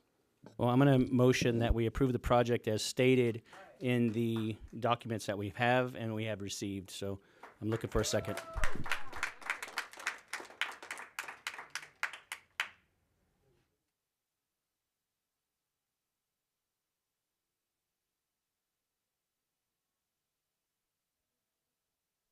Okay, there's a motion on the floor. Is there a second? I second.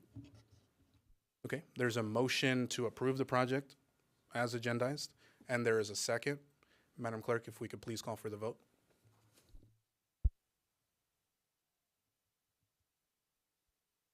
Councilmember Baca Santa Cruz, Yes. Councilmember Delgado, Yes. Mayor Pro Tem Bernard, Yes. and Mayor Cabrera. I'm a no.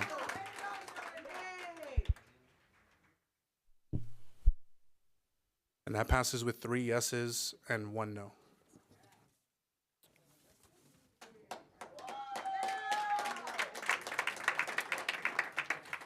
So next up, we will go back to our regular.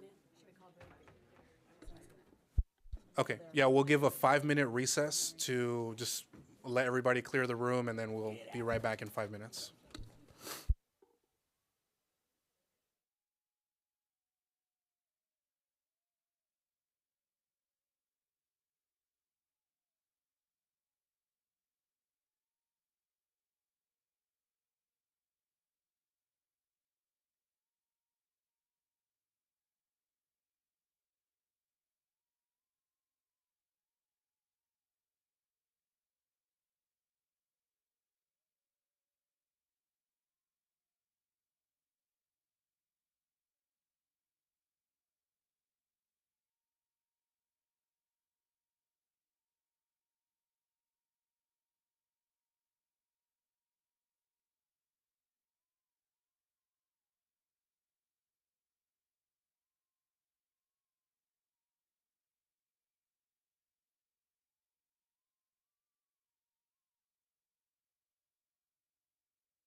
please take their seats. We're going to be coming back.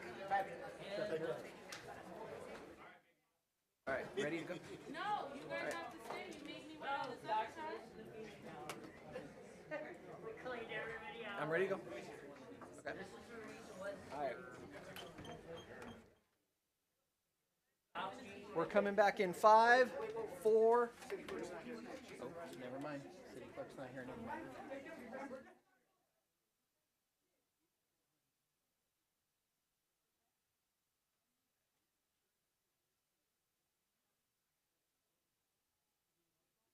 Waiting on city clerk.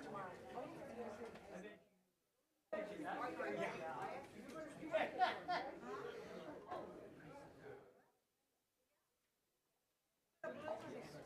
there she is. Okay. For her to sit down. Okay. We're coming back in 5, 4, 3. Thank you and welcome back to our regular city council meeting. We will go ahead and go back to our normal order of the agenda now that we have addressed item J1.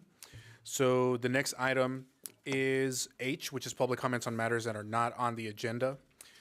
Please be advised that the city is currently offering Spanish translation services. If anyone is interested in this service, please let the city clerk know. La ciudad actualmente ofrece servicios de traducción al español. Si alguien está interesado, por favor, nos avisan.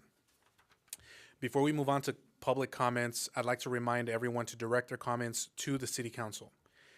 For comments on items on tonight's agenda, each speaker will have a total of 3 minutes to comment. Madam Clerk, do we have any requests to speak on non-agenda items?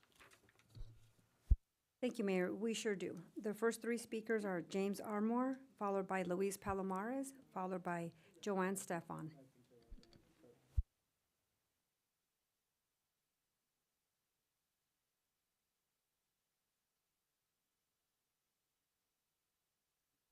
Oh, Luis, you're up. Okay, I'm coming. I gotta watch my bad leg here, all right?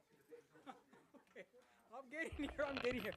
Wow, this is a day to remember in Moreno Valley. A day to remember. I'm elated. I couldn't say everything I said during my time because I was too excited. I was gonna talk about the wells that we're gonna have wells over there at that venue over there. He's gonna give us water. Wow. That's amazing. We're the envy of every surrounding city, every surrounding county, all the way from San Diego to LA and every other, Orange County, all of the above. Wow, I am so proud of what happened here today. I am so glad. Thank you, thank you, thank you. You're the envy. You're the envy of every other place here. Thank you so much for doing what you're doing, and keep it up, and let's go forward and make it happen sooner than later. Thank you again. Oh, I want to send a shout out. It's my grandson's birthday today. He turned 36. He's a Marine. Once a Marine, always a Marine. Happy birthday, Joey. Thank you. The next 3 speakers are Joanne Stefan, followed by David Zeitz, followed by Daryl Terrell.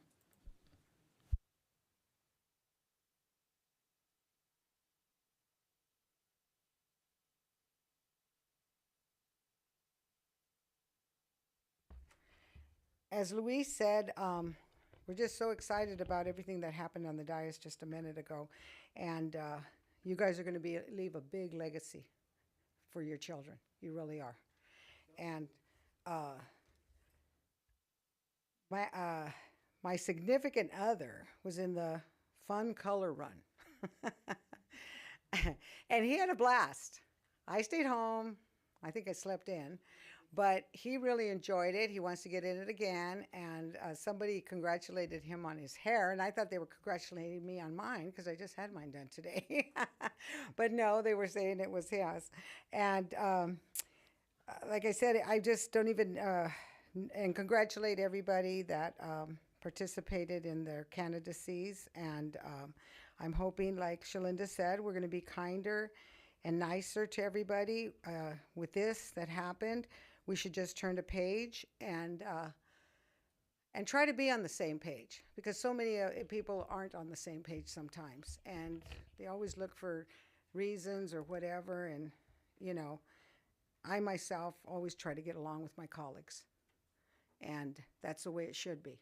We can agree to disagree, but we should always be on the same page when it comes to doing the right thing for the city. So I just wanted to say that I'm really happy that the city's going to be moving forward, and with that, everything else should be going forward too. So congratulations to everybody that participated in the candidacies, and I hope that we still see some familiar faces up there. And I'm sorry to say that there's going to be one less on my side.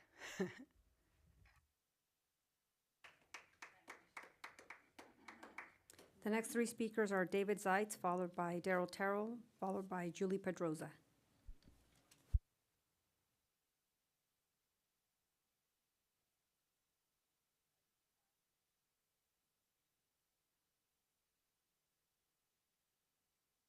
Yeah, it looks like David's not here, so we'll move on to Daryl Terrell. Good evening, Mr. Mayor and City Council. My name is Daryl Terrell. I'm not speaking as a planning commissioner, but as myself. Next week across our city, we'll come together to spend time with our family, to catch up with old friends, and to cook and enjoy a big dinner, and maybe to watch a little football in between. As much as we have to be thankful for, we also know that this year, for many of you, our residents, are facing very difficult economic times, living paycheck to paycheck, struggling to pay your utility bills, keeping a roof over your head and food on your table, and wondering if the dream of a middle-class life, that American dream, is slipping away. Thanksgiving reminds us that you're not alone. And I know it's hard to believe at times that you're not. But despite the outcome of this election, Mr. Mayor, I'm saying this directly to you. In the words of President Lincoln, we're not enemies. Though passion may have strained, it must not break our bonds of affection, because we both want the same for this city. I'm very passionate. I lived here for 36 years, and I'm probably going to die here. But saying that, Thanksgiving reminds us that no matter our differences, we're still one people, part of something bigger than ourselves. We are a community that move forward together, lending a hand to folks who need it, pitching in to solve problems, even if they're not our own problems. And that's not a one-day-a-year belief. It's part of the fabric of this great city. Never doubt what makes us Moreno Valleyans. It's our capacity to live up to the creed as old as our founding, E pluribus unum, out of many we are one. We are destined it's a destiny that's stitched together like the 50 stars and 13 stripes on that flag behind you guys. And you, Mr. Mayor and City Council, that we all know that these elections has been very tough on all of us. But one thing we have to know, again, that no matter who we are, we're in this together. And I say again, Mr. Mayor, I'm not your enemy. We just have passion for the issues in the direction of the city. But it doesn't mean I can't work with you or ever work with you. I just wanted to say that to you so you can understand that because we run for office doesn't mean that people hate each other's guts. What it means is that we have passion for our city and that we have the same goals. We love this city. We want our citizens to have the best quality of life and a brighter future for you and your kids. And that's all I have to say. Thank you. The next three speakers are Julie Pedroza, followed by Christopher Baca, followed by Roy Bleckert.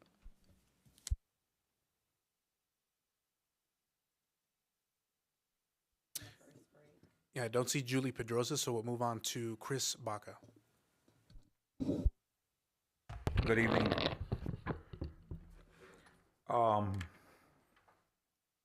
I had mentioned some of the stuff that the mayor mentioned of the future of our city.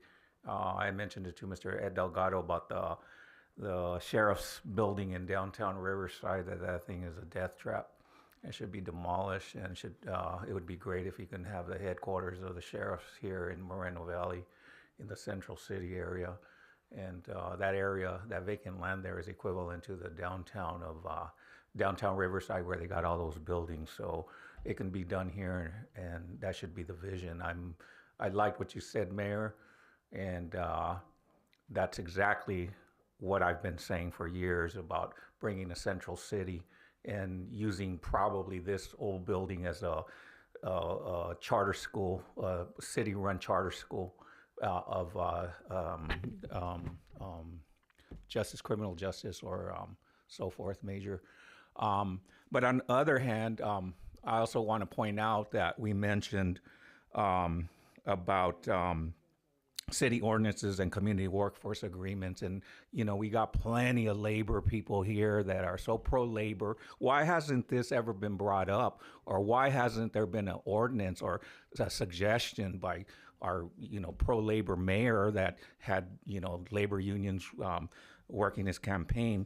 You know, that should have been one of the agreements that, you know, at least an ordinance that has at least 33% of the labor going to, the work going to the labor unions. You know, that's reasonable. I believe the Skechers thing that didn't have an agreement eventually turned out to have about 50% labor, union labor working on that project. The same for this project. It can, you know, as far as I understand, the labor quality or the labor unions don't have the people to completely build the project. So, you know, having a community workforce agreement or city ordinance or prevailing wage thing on there would be great. One of the things I want to point out is, you know, the low-income housing that was paid for by the city, the state, the county, and the federal government, they hired illegals. And they're don't have to comply with OSHA. That is oxymoron. That is absolutely ridiculous for the city to provide the land, the county and the state and the federal government to provide the funding, but yet the labor is being done by illegals. You know, that should have gone to labor because it's a government. It's all funded by the government. So, you know, it's just ridiculous. We really need a workforce agreement. Thank you. The next speaker is Roy Bleckard.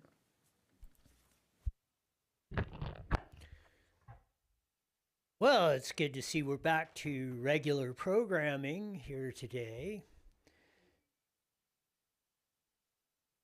It's nice that everybody can be excited or think that there's a bright future. But I want to caution every one of you here on why we have the lack of community cohesiveness, participation in here. You know, all of us that are up here in this room now are becoming the old coots. We're getting a year older every year, and nobody is behind us replacing us. And that does not bode well for this community.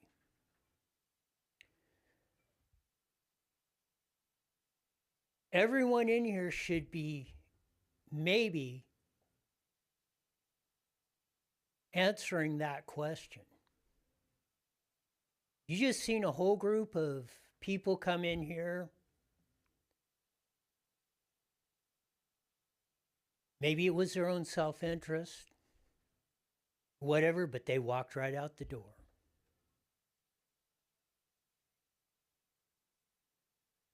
This community did not used to be that way. There were a lot of people that had a lot of passion for this community. Most of you weren't around to see it.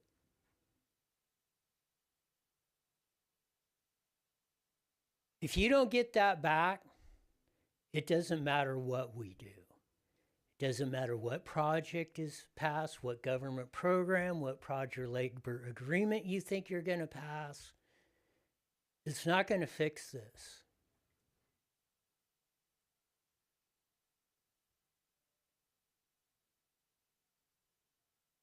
What I see is a lack of looking at the big picture.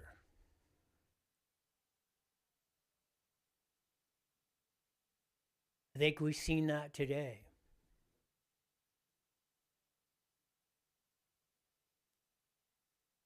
We need to all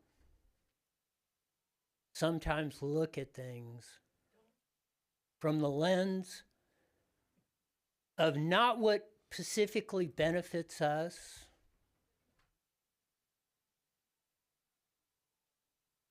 but what's going to uplift this community.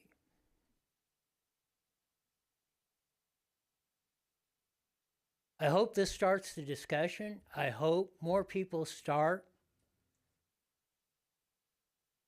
Because if we don't, I hasten to think what this place is going to be. Mayor, that concludes public comments on. Thank you, Madam Clerk. So that brings us. Sorry, Mayor, Oh. we have one more. Fred Banuelos. Yeah, I snuck in. Hi, guys. Glad I made it. I was at the Moreno Valley Elks. We had bingo tonight, our first bingo, and it went well. So if you guys play bingo, come on down there. I'm so happy that the project passed. I'm sorry I couldn't be here to make my comments on it. Let's see what else I have. Jesus, great guy. I met him recently from landscaping. Whoever's here on city staff, I found out with my little travels on Lakeside Plaza at Iris and LaSalle that he handles the rose bushes there. Always done a great job, and when I was over there in my travels, I found out that the city doesn't. So I'm glad that he's doing that. Let's see what else. There was a tree that was fell down in my area. I used the app, and he actually called me up, and I was surprised because we had the conversation. I said, "Weren't you the guy that I talked to the other day about the roses?" And he said, "Yep." And he followed up on the tree situation. Let's see what else. Jesus, that's his name. Talked about bingo. Project. Let's see what else. Oh, so when I came here, running in here late, this door is locked. I can't get in. So you guys got to fix that, because after a certain time, you get me a key? Thank you. Luckily, there was somebody in there that could open the door. But I'm sorry, I'm kind of rushed here. I'm so glad I made it. I am, comment about the unions. There was a guy that was up here that made a great comment. Something about putting your arm behind the back, the unions. Some of the guys were really respectful, just saying, use us type of deal. Not, I can't remember the comment is. I got it on my channel, but it was a great comment. It just seems like the union, when they come in here and do it respectfully, to ask about using them for this project, I respected that. And I think that's it. You had a great color run. I saw that. Unfortunately, I couldn't make it. And what else? You're going to see me around in the Lakeside Plaza, a lot more people. So we know the issues that we're having there. And I think when we get a new member, you're going to start your ad hoc committee soon, something like that with homelessness. Somehow I'd like to be a part of that if you can get me on there. Have it after 5 o'clock, because I work. And that's it. Congratulations to everybody that won the election. Thank you. Mayor, that concludes public comments on items not on the agenda. Thank you, Madam Clerk. Just going to double check one more time. Any other public speakers? Anybody that we missed? James Armour, David Zeitz, and Julie Pedroza. Just one final time. Doesn't look like anybody else is here. So we'll go ahead and move on to the next portion of our agenda, which is item I. That's the joint consent calendars. And before I open the consent calendar for public comment, I ask my fellow council members if there are any items that you wish to remove from the consent calendar for any separate action. And any items that are pulled, staff report will be given and public comment taken. So I do actually have 3 items that I want to just make a comment on, not necessarily separate action. I-16, I-18, and I-21, just for a comment, not for any separate action. Okay. It looks like my colleagues also have the same ones. Is this also just for comment? Just to bring it up. Okay. Okay. Yeah. 16, 21, so if you're covering them, you got it. Yeah, sounds like we're all on the same page here. Any other items from the council? It doesn't look like it. Okay, so just real briefly, item 16, Gateway Park, Dog Park. I'll let Councilmember Delgado share more about that, but that's great news. So we're awarding the contract to start construction on that up in District 2. I-18, or should I go on to the next ones or just... Okay, real quick, I-18 pump track. This has been a long time coming. It's been delayed a couple times for things that are outside of our abilities, but I'm glad to see that this contract is also on the agenda so that we can start construction on the new pump track over there at, next to Morrison Park. So that'll be good, especially for the younger, for our students and our younger folks. And then I-21 Redlands street light improvements, something that a lot of folks have been asking for. I know also Councilmember Delgado has been getting all that incoming for a couple years now. So I'm glad that this is finally on the agenda to award the contract as well. So I'll stop right there and hand it over to you guys. You did exactly what I was going to do, and just thank you guys for those. I will comment on the lighting. It's going to be, I believe, the first solar lighting project in Moreno Valley for streetlights, right? So I'm excited to make sure, or to kind of monitor that and make sure they work, and you know, the whole solar thing is, hopefully it works. So we're excited. I know those folks up there are excited. It's very dark up there, and this is just going to add lighting to the main strip, Redlands Boulevard, where there's donkeys, and there's lots of herds of donkeys, and they meet cars all the time. So hopefully this will work, and thank you. Okay, if there's no other comments from the council, we will go ahead and move into public comment on the consent calendar. Madam Clerk, do we have any requests to speak? We do, Mayor. Roy Blackard.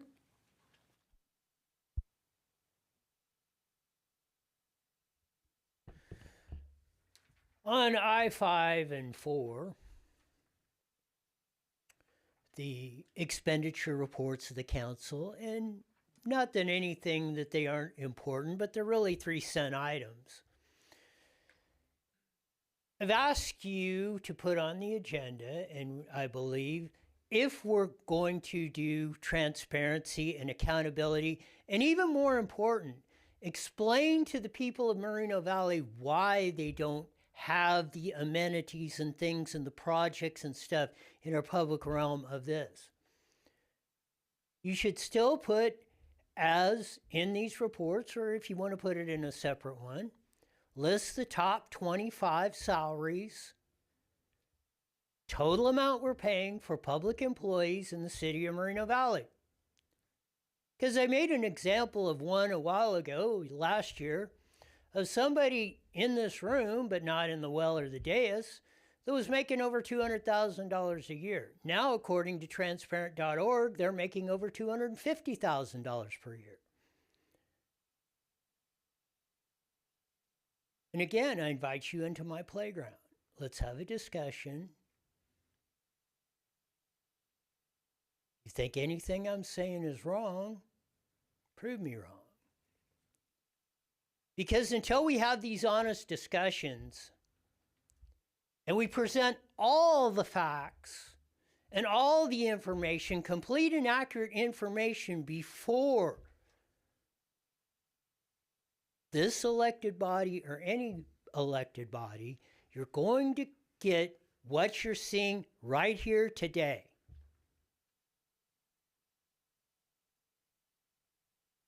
Everybody talks about changing the trajectory, or we need to do this.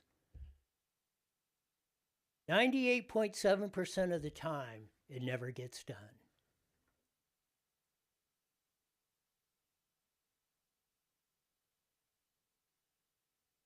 One guy that did this probably 40 years ago is the late Senator, I think from Wisconsin, William Proxmire in the United States Senate. He had the Golden Fleece Award to show where government was corrupted and how the massive spending, and that was penny ante stuff compared to what's going on, not only from Moreno Valley, but to the District of Criminals 3,000 miles away. We're not going to fix it, every one of you, until we honestly deal with it. You won't heal this community or this nation unless we honestly deal with it.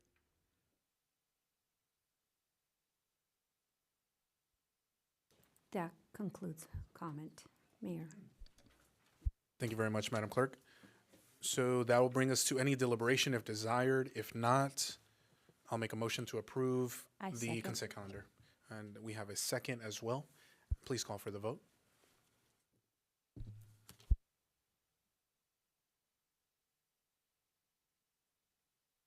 Councilmember Baca Santa Cruz, Yes. Councilmember Delgado, Yes. Mayor Pro Tem Bernard, Yes. and Mayor Cabrera. Yes. And that passes with 4 yeses, which brings us to public hearings. And we've already addressed J1.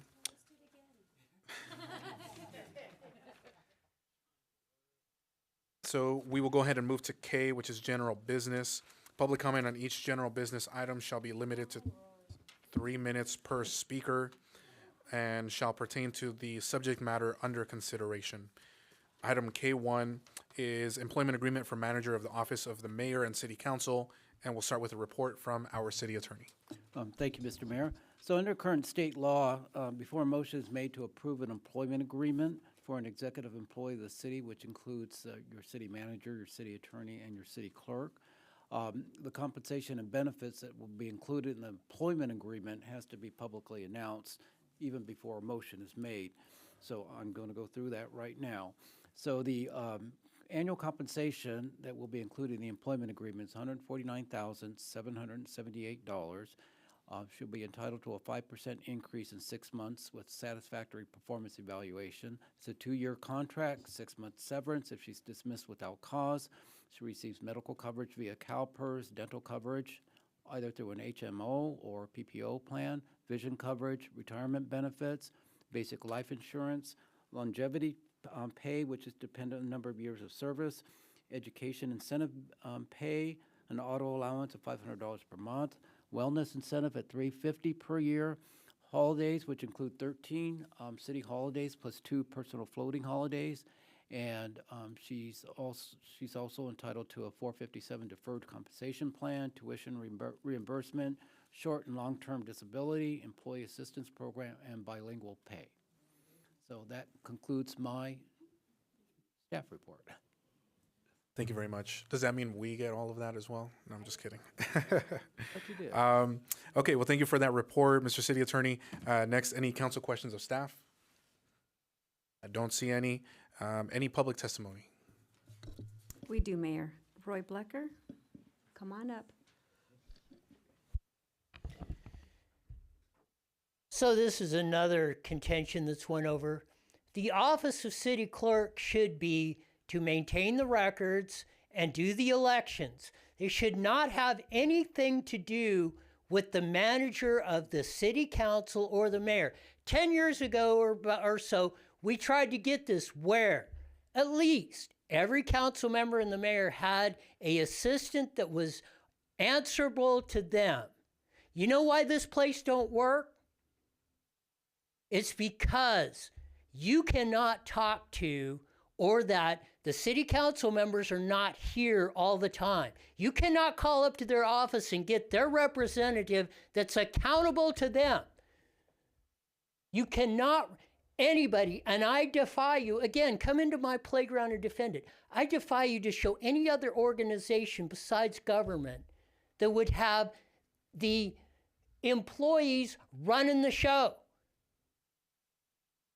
You guys are responsible for running the show, and I cannot get you or your assistant or somebody accountable to you in this place. Riverside has three staff members for each council member, and their 7 wards are about the same as yours.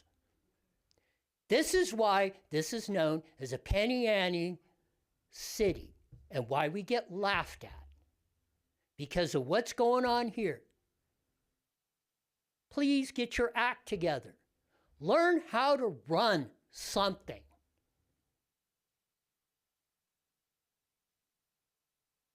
I think the evidence clearly shows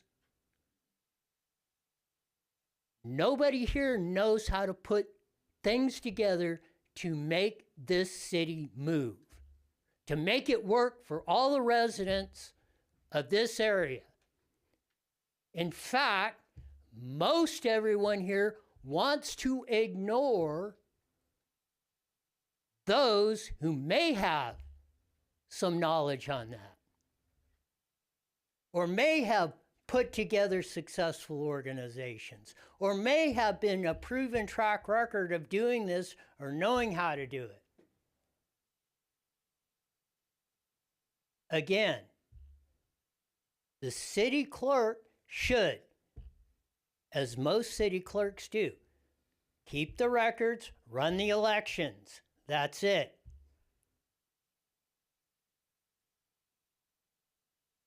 So when you're voting on this stuff and when you're putting it together, when you're talking in your closed sessions, stuff being brought out.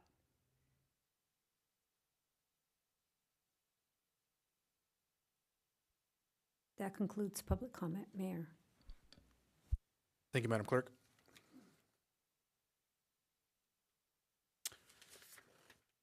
So that'll bring us next to any council deliberation if desired. And after that, we can take a motion. Councilmember Delgado? I don't have any. Any council deliberation, any comments? If not, I'll say congratulations. Congrats. This is going to pass.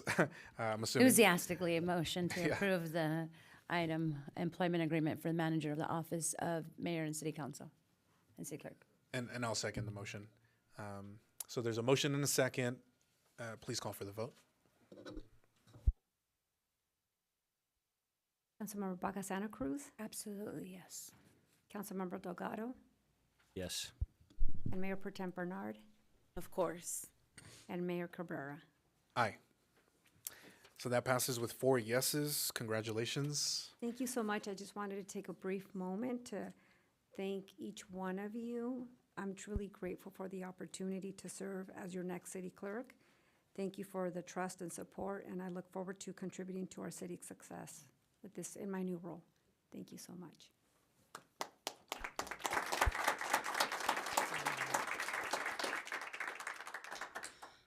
Well deserved, Miss Patty. So that brings us now to our regional commission and board reports. We have a few. So first up on the list is the March Joint Powers Commission. We have Councilmember Delgado. Thank you, Mr. Mayor. Thank you, Mr. Mayor. Tonight I'm providing an update from the March Joint Powers Commission meeting that was held on Wednesday, November 6th. We heard an update about Airport Land Use Commission. We approved an extension to the exclusive negotiation agreement with the Riverside County Sheriff's Office. And finally, we approved a memorandum of agreement with the March Air Reserve Base establishing a cost-sharing formula for maintaining flight facilities. And that concludes my update on the March Joint Powers Commission meeting that was held on November 6th. Thank you. Thank you. Next up, we have 2 reports. I'll be giving one from the Riverside County Transportation Commission, followed by a report for the Riverside County Regional Conservation Authority. So first up, RCTC, providing updates on the RCTC Commission meeting that was held on November 13th. The commission approved an amendment to the original agreement with Joshua Grading and Excavating Incorporated for property maintenance services of commission-owned railroad right-of-way property for an additional amount of $2,860,000 and a total amount not to exceed $7,160,000. The commission adopted its 2025 Commission Committee meeting schedule and directed staff to be dark in the month of July 2025, which means that we will not have committee meetings in the month of June, which is the month just before our commission meeting. And also, I want to mention lastly, I'll be providing more information on this, but one of the updates that we got at RCTC from RCTC staff was in regards to proposed changes that California Air Resources Board and other state agencies are proposing to make to SB1 allocations as well as VMT related subjects to how funding is allocated to cities and counties for transportation. And there's a few concerns on there that we have. So something that maybe we'll bring to the council for a formal letter, if not something that we can handle at the staff level, just to make sure that Moreno Valley's needs are shared as this public hearing portion is open, so that we could send letters and then possibly even show up in person at these public hearings to also share our remarks. Ultimately, it's just making sure that we're making our voices heard and that they don't take away or restrict us too much so that we can't meet the needs of our constituents, like alleviating congestion on the 60 and the 215, widening our freeways and things of that nature. So I'll be bringing some more information back on that as soon as possible. Now for RCA, at the RCA Board of Directors meeting on November 4th, the following reports were received and filed. MSHCP fee collection for August 2024, JPR status, acquisition status, monthly investments for August 2024, and legislative updates. Additionally, the RCA Board took the following actions. Authorize the acceptance of grant funds for the acquisition of real property. Declared that certain real property near the city of Corona is exempt surplus land and approved a land exchange with Temescal Land Company, LLC. Awarded a 2-year contract for professional services for wildfire management planning to Dudek. Amended an existing contract with ICF Jones and Stokes to address the Crotches Bumblebee. Finally, there was a presentation on the Reserve of the Month, or the Kell Canyon Complex, located in Calimesa. Our next meeting is scheduled for Monday, December 2nd at 12:30 p.m. at the Board of Supervisors building. That'll conclude my 2 reports for this evening and brings us to a report from Mayor Pro Tem for the Riverside Transit Agency. Thank you, Mayor. Tonight I'm providing updates from the RTA Board Administration and Operations Committee meeting held on November 6th. The committee approved staffing upgrade requests and updated fiscal year 2025 salary and wage schedule effective November 21st of 2024. And that concludes my report on the last RTA Board and Administration Operations Committee meeting. And as always, rides are still free for any students. Just show your ID. So they are still free. Again, that is until at least June 30th of 2025. Wow, that close. Unless they get another grant, then they'll extend it out. Thank you. And the final report we have is for WRCOG from Councilmember Baca Santa Cruz. Thank you. This report is for November 4th meeting. At the WRCOG Executive Committee meeting on November 4th, 2024, the following reports were received and filed. Fiscal Department activities, committees and agency activities, various external committees, the IREN monthly activities, and the Energy Resilience 2.0 activities. Additionally, WRCOG Executive Committee took the following actions. We authorized 2 TUMP program agreements for reimbursement and approved a memorandum of understanding between WRCOG and the Riverside County Transportation Commission, RCTC, for the State Route 79 realignment project. The Executive Committee also discussed possible changes to in-person meeting requirements, meeting frequency, and meeting stipends. The Executive Committee decided not to change the current meeting policy and to bring back for further discussion information on the stipends and mileage. Our next meeting will be the Executive Committee scheduled for December 2nd at 2 p.m. at the County of Riverside Administrative Center on Lemon Street in downtown Riverside. This concludes my report. Thank you, Councilmember. That brings us to Employee Association reports. We don't have one this evening, which brings us to the famous City Manager's report. Thank you, Mayor, members, City Council. It's just 3 items tonight. First is we keep winning awards. It's nonstop, which is really good. This time we were at the Inland Empire Economic Partnership. This is the Turning Red Tape to Red Carpet Award. And we won it for 2 categories. First is the Best Public Safety Initiative, which is the SAFER program. This is a program that the council approved close to 3 years ago, in which we're giving out free smoke detectors to any of our residents. And today we have given out close to 700 smoke detectors. In addition, there's a lot of campaign and educational campaign as part of the SAFER program. Also, our second award from IEP was for the Best Art Initiative. This is for our public arts that was recently approved by council. So a lot of the murals have been going up, and also a lot of the arts that's been going up, and also our multicultural and art festival that council has also approved. So this is IEP represents the two-county region for San Bernardino and Riverside County. There's a lot of cities that were competing against for these top awards, and we were happy to win this award. And also, Councilmember Baca Santa Cruz was in attendance with our city staff to receive these awards. So thank you for your support for these programs. The second item is our next event is going to be our snow day and tree lighting ceremony, and also our 40th birthday. And this is going to happen on December 7th. The snow day is going to be in the morning from 10 a.m. on, and then the tree lighting ceremony is going to be at 7 p.m. And also, that is our 40th birthday. So please do come out. It is a free event on the tree lighting ceremony. It's fantastic. Always have a really nice tree. And last year, Jeremy made it snow, so we're going to try to make it snow again this year. And then lastly is next week's going to be Thanksgiving, so I want to wish the council a happy Thanksgiving, and also all the residents at home. Also, if you're going to shop Black Friday, make sure you shop locally. So that concludes the city manager's report tonight. Thank you. Thank you very much, Mr. City Manager. Appreciate the report as always. And that brings us to closing comments to finish us off this evening. So first, we'll go to District 1 with Councilmember Baca Santa Cruz. Thank you.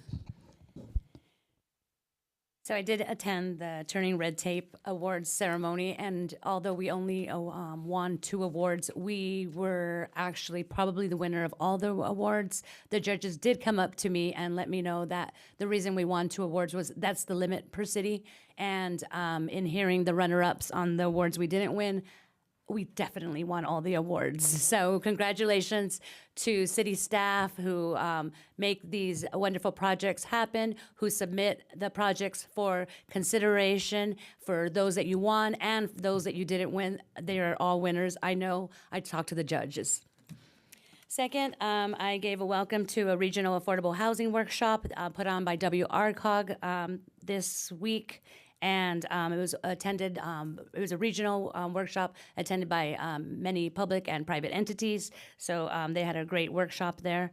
The 4 of us, attended the Cal Cities Riverside meeting. I think that we were the only city there with a full board and staff. So everywhere we go, we are recognized. We're well represented, and it makes me so proud to be one of the top groups every time we walk in the room. So thank you so much for making us proud. I attended, participated, and ran in the fun run. I did not do it last year. I wish I had, because this year was so amazing. From the morning events, the entertainment, the DJ, the groups that are out throughout the city, spraying the colors.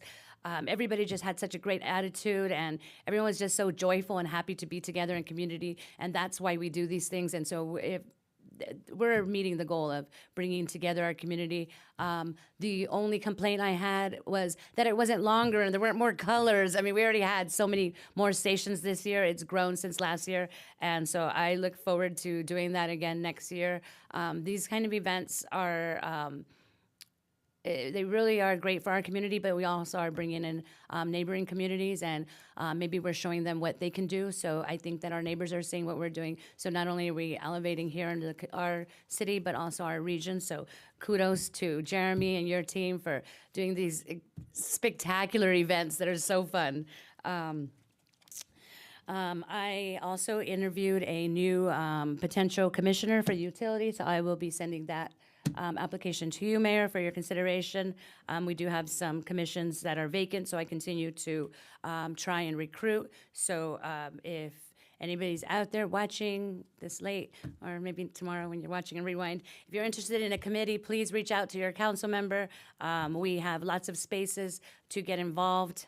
I started in the Library Commission, so I mean, it's a great way to give back and to get your feet wet in city government or city leadership.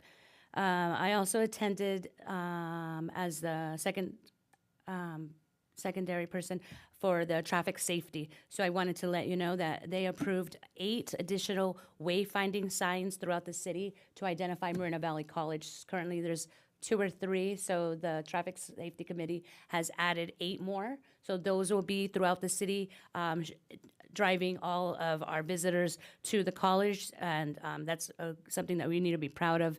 Not many cities have a community college, so we're lucky to have one right in our backyard, and now people coming in will be able to find them. They also approved getting a EV master plan. As our residents are moving more towards electric vehicles, we need to have a master plan where they should be, where it's needed, and the Traffic Safety Committee is looking at that, and they've approved getting started on that master plan, as well as incorporating our speed cushions throughout the city. We have new speed cushions that won an award, the How to Build a Better Mousetrap, and these cushions are, speed bumps are made so that they can reduce speed of cars, but not impact safety. So fire trucks will be able to still get to our residents in as quick as possible, while still being able to slow down. So we have 2 purposes. So we'll be the Traffic Safety Committee heard those reports and are going to start moving. They also were part of the street closures and approved the street closures for the fun run, because that meeting was before the fun run. So it's very interesting. It was my first time attending the safety meeting. I'm usually only in library and environmental history, so it was nice to be able to see what some of the other commissions are doing. And they're all doing a lot of very important work. The other committee that I went to was the Environmental Historical Preservation Committee. Now, that committee I had brought to you before because they were asking to meet more frequently. I did go back. They do have the ability. They've made changes. So next year in 2025, they'll be meeting monthly. They also were asked staff if they could get shirts. And I was sharing that, when I was a commissioner, we couldn't even get name tags. And all of our commissioners have name tags. They were told no, they weren't allowed to, but at this last meeting, they were told yes. There's nothing, no ordinance, no rules against our commissioners having a shirt with the city logo and their names on it, identifying them as commissioners. So after conferring with city staff and the city attorney, I will be purchasing with discretionary funds some polo shirts for the committees that I'm a liaison on, the Environmental Historical Preservation and Library Commission. So I'm thinking that this is something that you may want to do as liaison, but I want you to know that I'm doing this so that your committees, when they see environmental history and library commissioners walk in with polo shirts and commissioners, so that maybe you can start doing that too, because I'd like to recognize the work that they do. They spend, especially environmental historical preservation. We actually had to move our meeting to start an hour earlier because we were going so late. And they will be coming to the next meeting. Well, I'm going to motion that they be allowed to present at the next meeting, because they, as part of it, history preservation, looked at the city flag, and we do have a official city flag. It's just a logo on a white background. They want to come to the next meeting and start a contest to develop a new flag. So I motion to have the Environmental Historical Preservation Committee agendized for the next meeting to consider their proposal of having a city flag contest that they want to initiate at the tree lighting ceremony. So if I could get a second to bring them back onto the agenda for December 3rd. Yeah. I'll second. And then that's it. Happy holidays. Have a safe and Thanksgiving holiday, hopefully surrounded by family and friends. And if not, there are a lot of events throughout the city that are joining community where you can join. So please, I guess, be kind to each other. Thank you. That concludes my report. Thank you. Next up, closing comments from Councilmember Delgado. Thank you, Mr. Mayor. I know it's late, Lana. We'll be fast. I attended the Senior Citizens Commission board yesterday. It was very interesting that they have had an average about 120 meals that they're serving a day, 4 days a week. 120 meals. That means there's 120 people that need to eat and they're servicing them. So kudos to the senior our senior center over there. So we all attended the League of California Cities. It was a 3-day event, and we all went to different classes, and we've all committed to apply what we've learned and some of our staff were there as well, but we've all committed to apply some of the stuff that we learned there to our council here. So it was great. So I also attended several city events, including Veterans Day. And I'm going to read a little something that I wrote so I don't get off track, because I get off track. We just celebrated Veterans Day, and it got me thinking about why I joined the U.S. Coast Guard and why young people join the armed forces in the first place. What do we expect, and what do we get from being a veteran? Here's a thought I had. Many, not all, young men and women join the armed forces for themselves, me. Some join for the GI Bill, some for a career, and some just because they want to leave mom and dad. So yes, it was all about them in the beginning. For me personally, I had no direction in my life, so I figured the military would give me structure and a shot at life. So it was all about me. I went to boot camp and ended up at a search and rescue station, and soon realized it was not about me anymore. My shipmates relied on me for their lives, and me them. I realized I was part of something greater than I, and it was now about us. Whether it was on a ship, in the trenches, in the air, or in the middle of a foreign country, we were all on duty for a greater cause. The city had a small ceremony on Veterans Day, and a lot of veterans attended. I looked around and thought each veteran has a story of why they joined and what they got out of being part of the U.S. Armed Forces. I am almost positive it was about them when they joined, but now we all realized we are part of something greater, and we relied on our brothers and sisters with our lives. Being a veteran helped me be a better father, certainly not about me anymore. A better deputy and a better council member. None of these roles was about me or is about me. It was about those I served and serve. So I salute our veterans, reservists, active duty, and their families for their sacrifice for our country. As we move into the holiday season, please celebrate as your family does, but when you see a vet, please remember they served for others and they may need a thank you. Please be kind to a stranger, as it may change their life in a positive way. Happy Thanksgiving to everybody, and remember also to be kind to everybody, not just a vet, but take this time and this opportunity to thank a vet between now and the end of the year. Thank you. Thank you. Next up, closing comments from Mayor Pro Tem Bernard. So again, I just want to thank everyone that came out tonight. I also wanted to say that we did all go to Cal Cities together and learned a lot of valuable information. As always, Team MoVal is always shining, and I'm always proud to come from this city that does a lot with a little. I guess it's the story of the Inland Empire, but I'm always very proud and extremely happy to be a part of Team MoVal. I don't have much to say tonight. We're getting kind of late into the night, so I'll just reiterate what I said earlier, which is, again, everybody has freedom of speech, but you do not have freedom of consequences, and you do not have freedom to tell any of us up here how we should react to what's being said. So please have some consideration. Please take some time over this holiday to spend time with your family, be thankful. And there are a lot of people out there that aren't as fortunate to have family to go home to or call home. And also, if you see somebody out there and you see them struggling, don't always assume the worst. I know this community is a lot better than what you would hear some people say when we're out here or when we're going places. Moreno Valley is a very special place. It's a place where a lot of families who in the beginning, in the late 80s, were looking to expand and realized this was one of the few places they could afford to come and live with their family.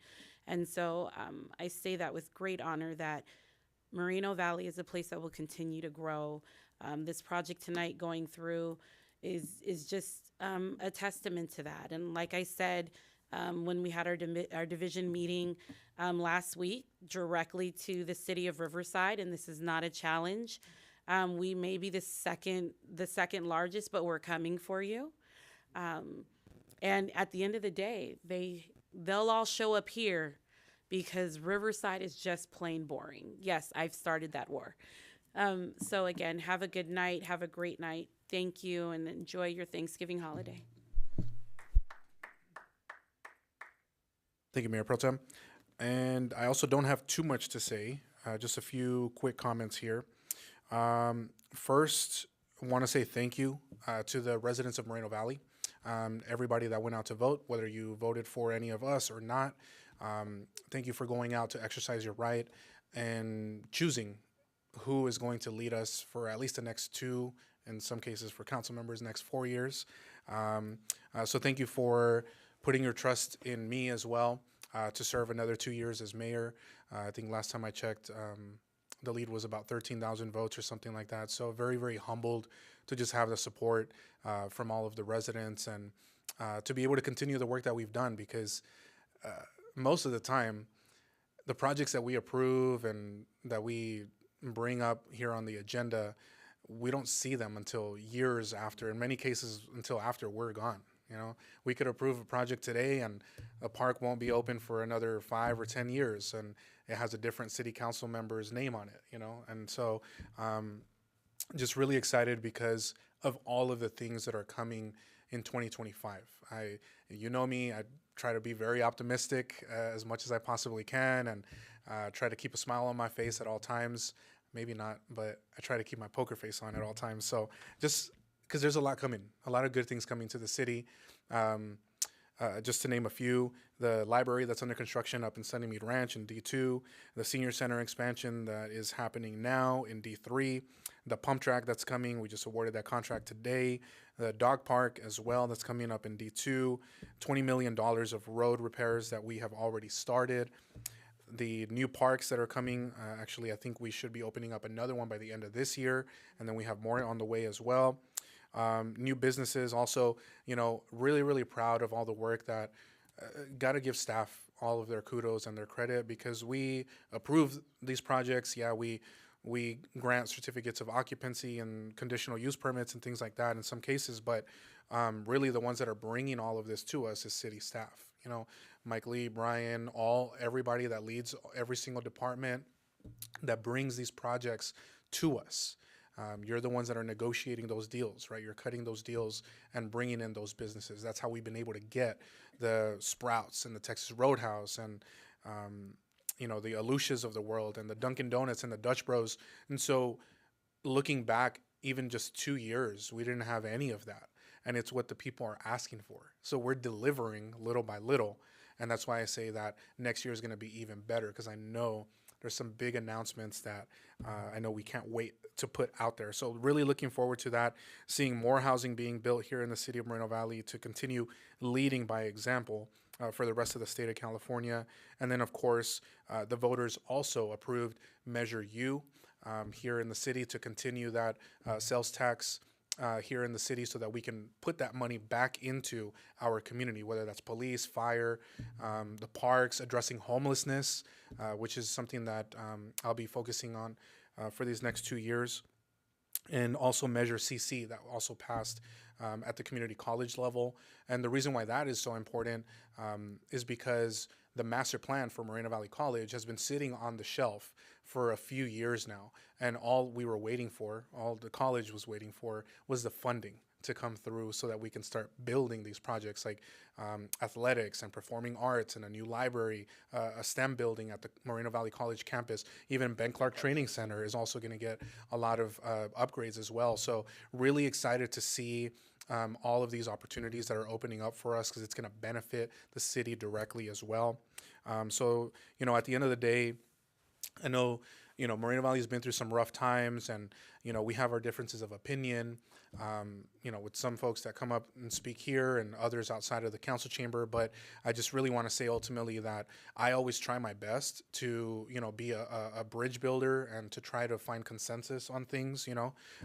It's always better for all of us when we are working proactively rather than, you know, kind of going back and forth. And, you know, we really just need to focus on the business of the people and getting things done. So my hope is that these next 2 years we'll be able to continue tearing down any of those roadblocks or barriers that keep any of us from working together. Because at the end of the day, I think we all have, you know, like 95% of everything in common. You know, we want the same thing for our city.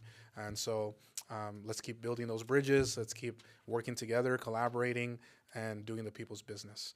So with that, Want to wish everybody a happy Thanksgiving as well. Have a good night, and we'll see you at the next one.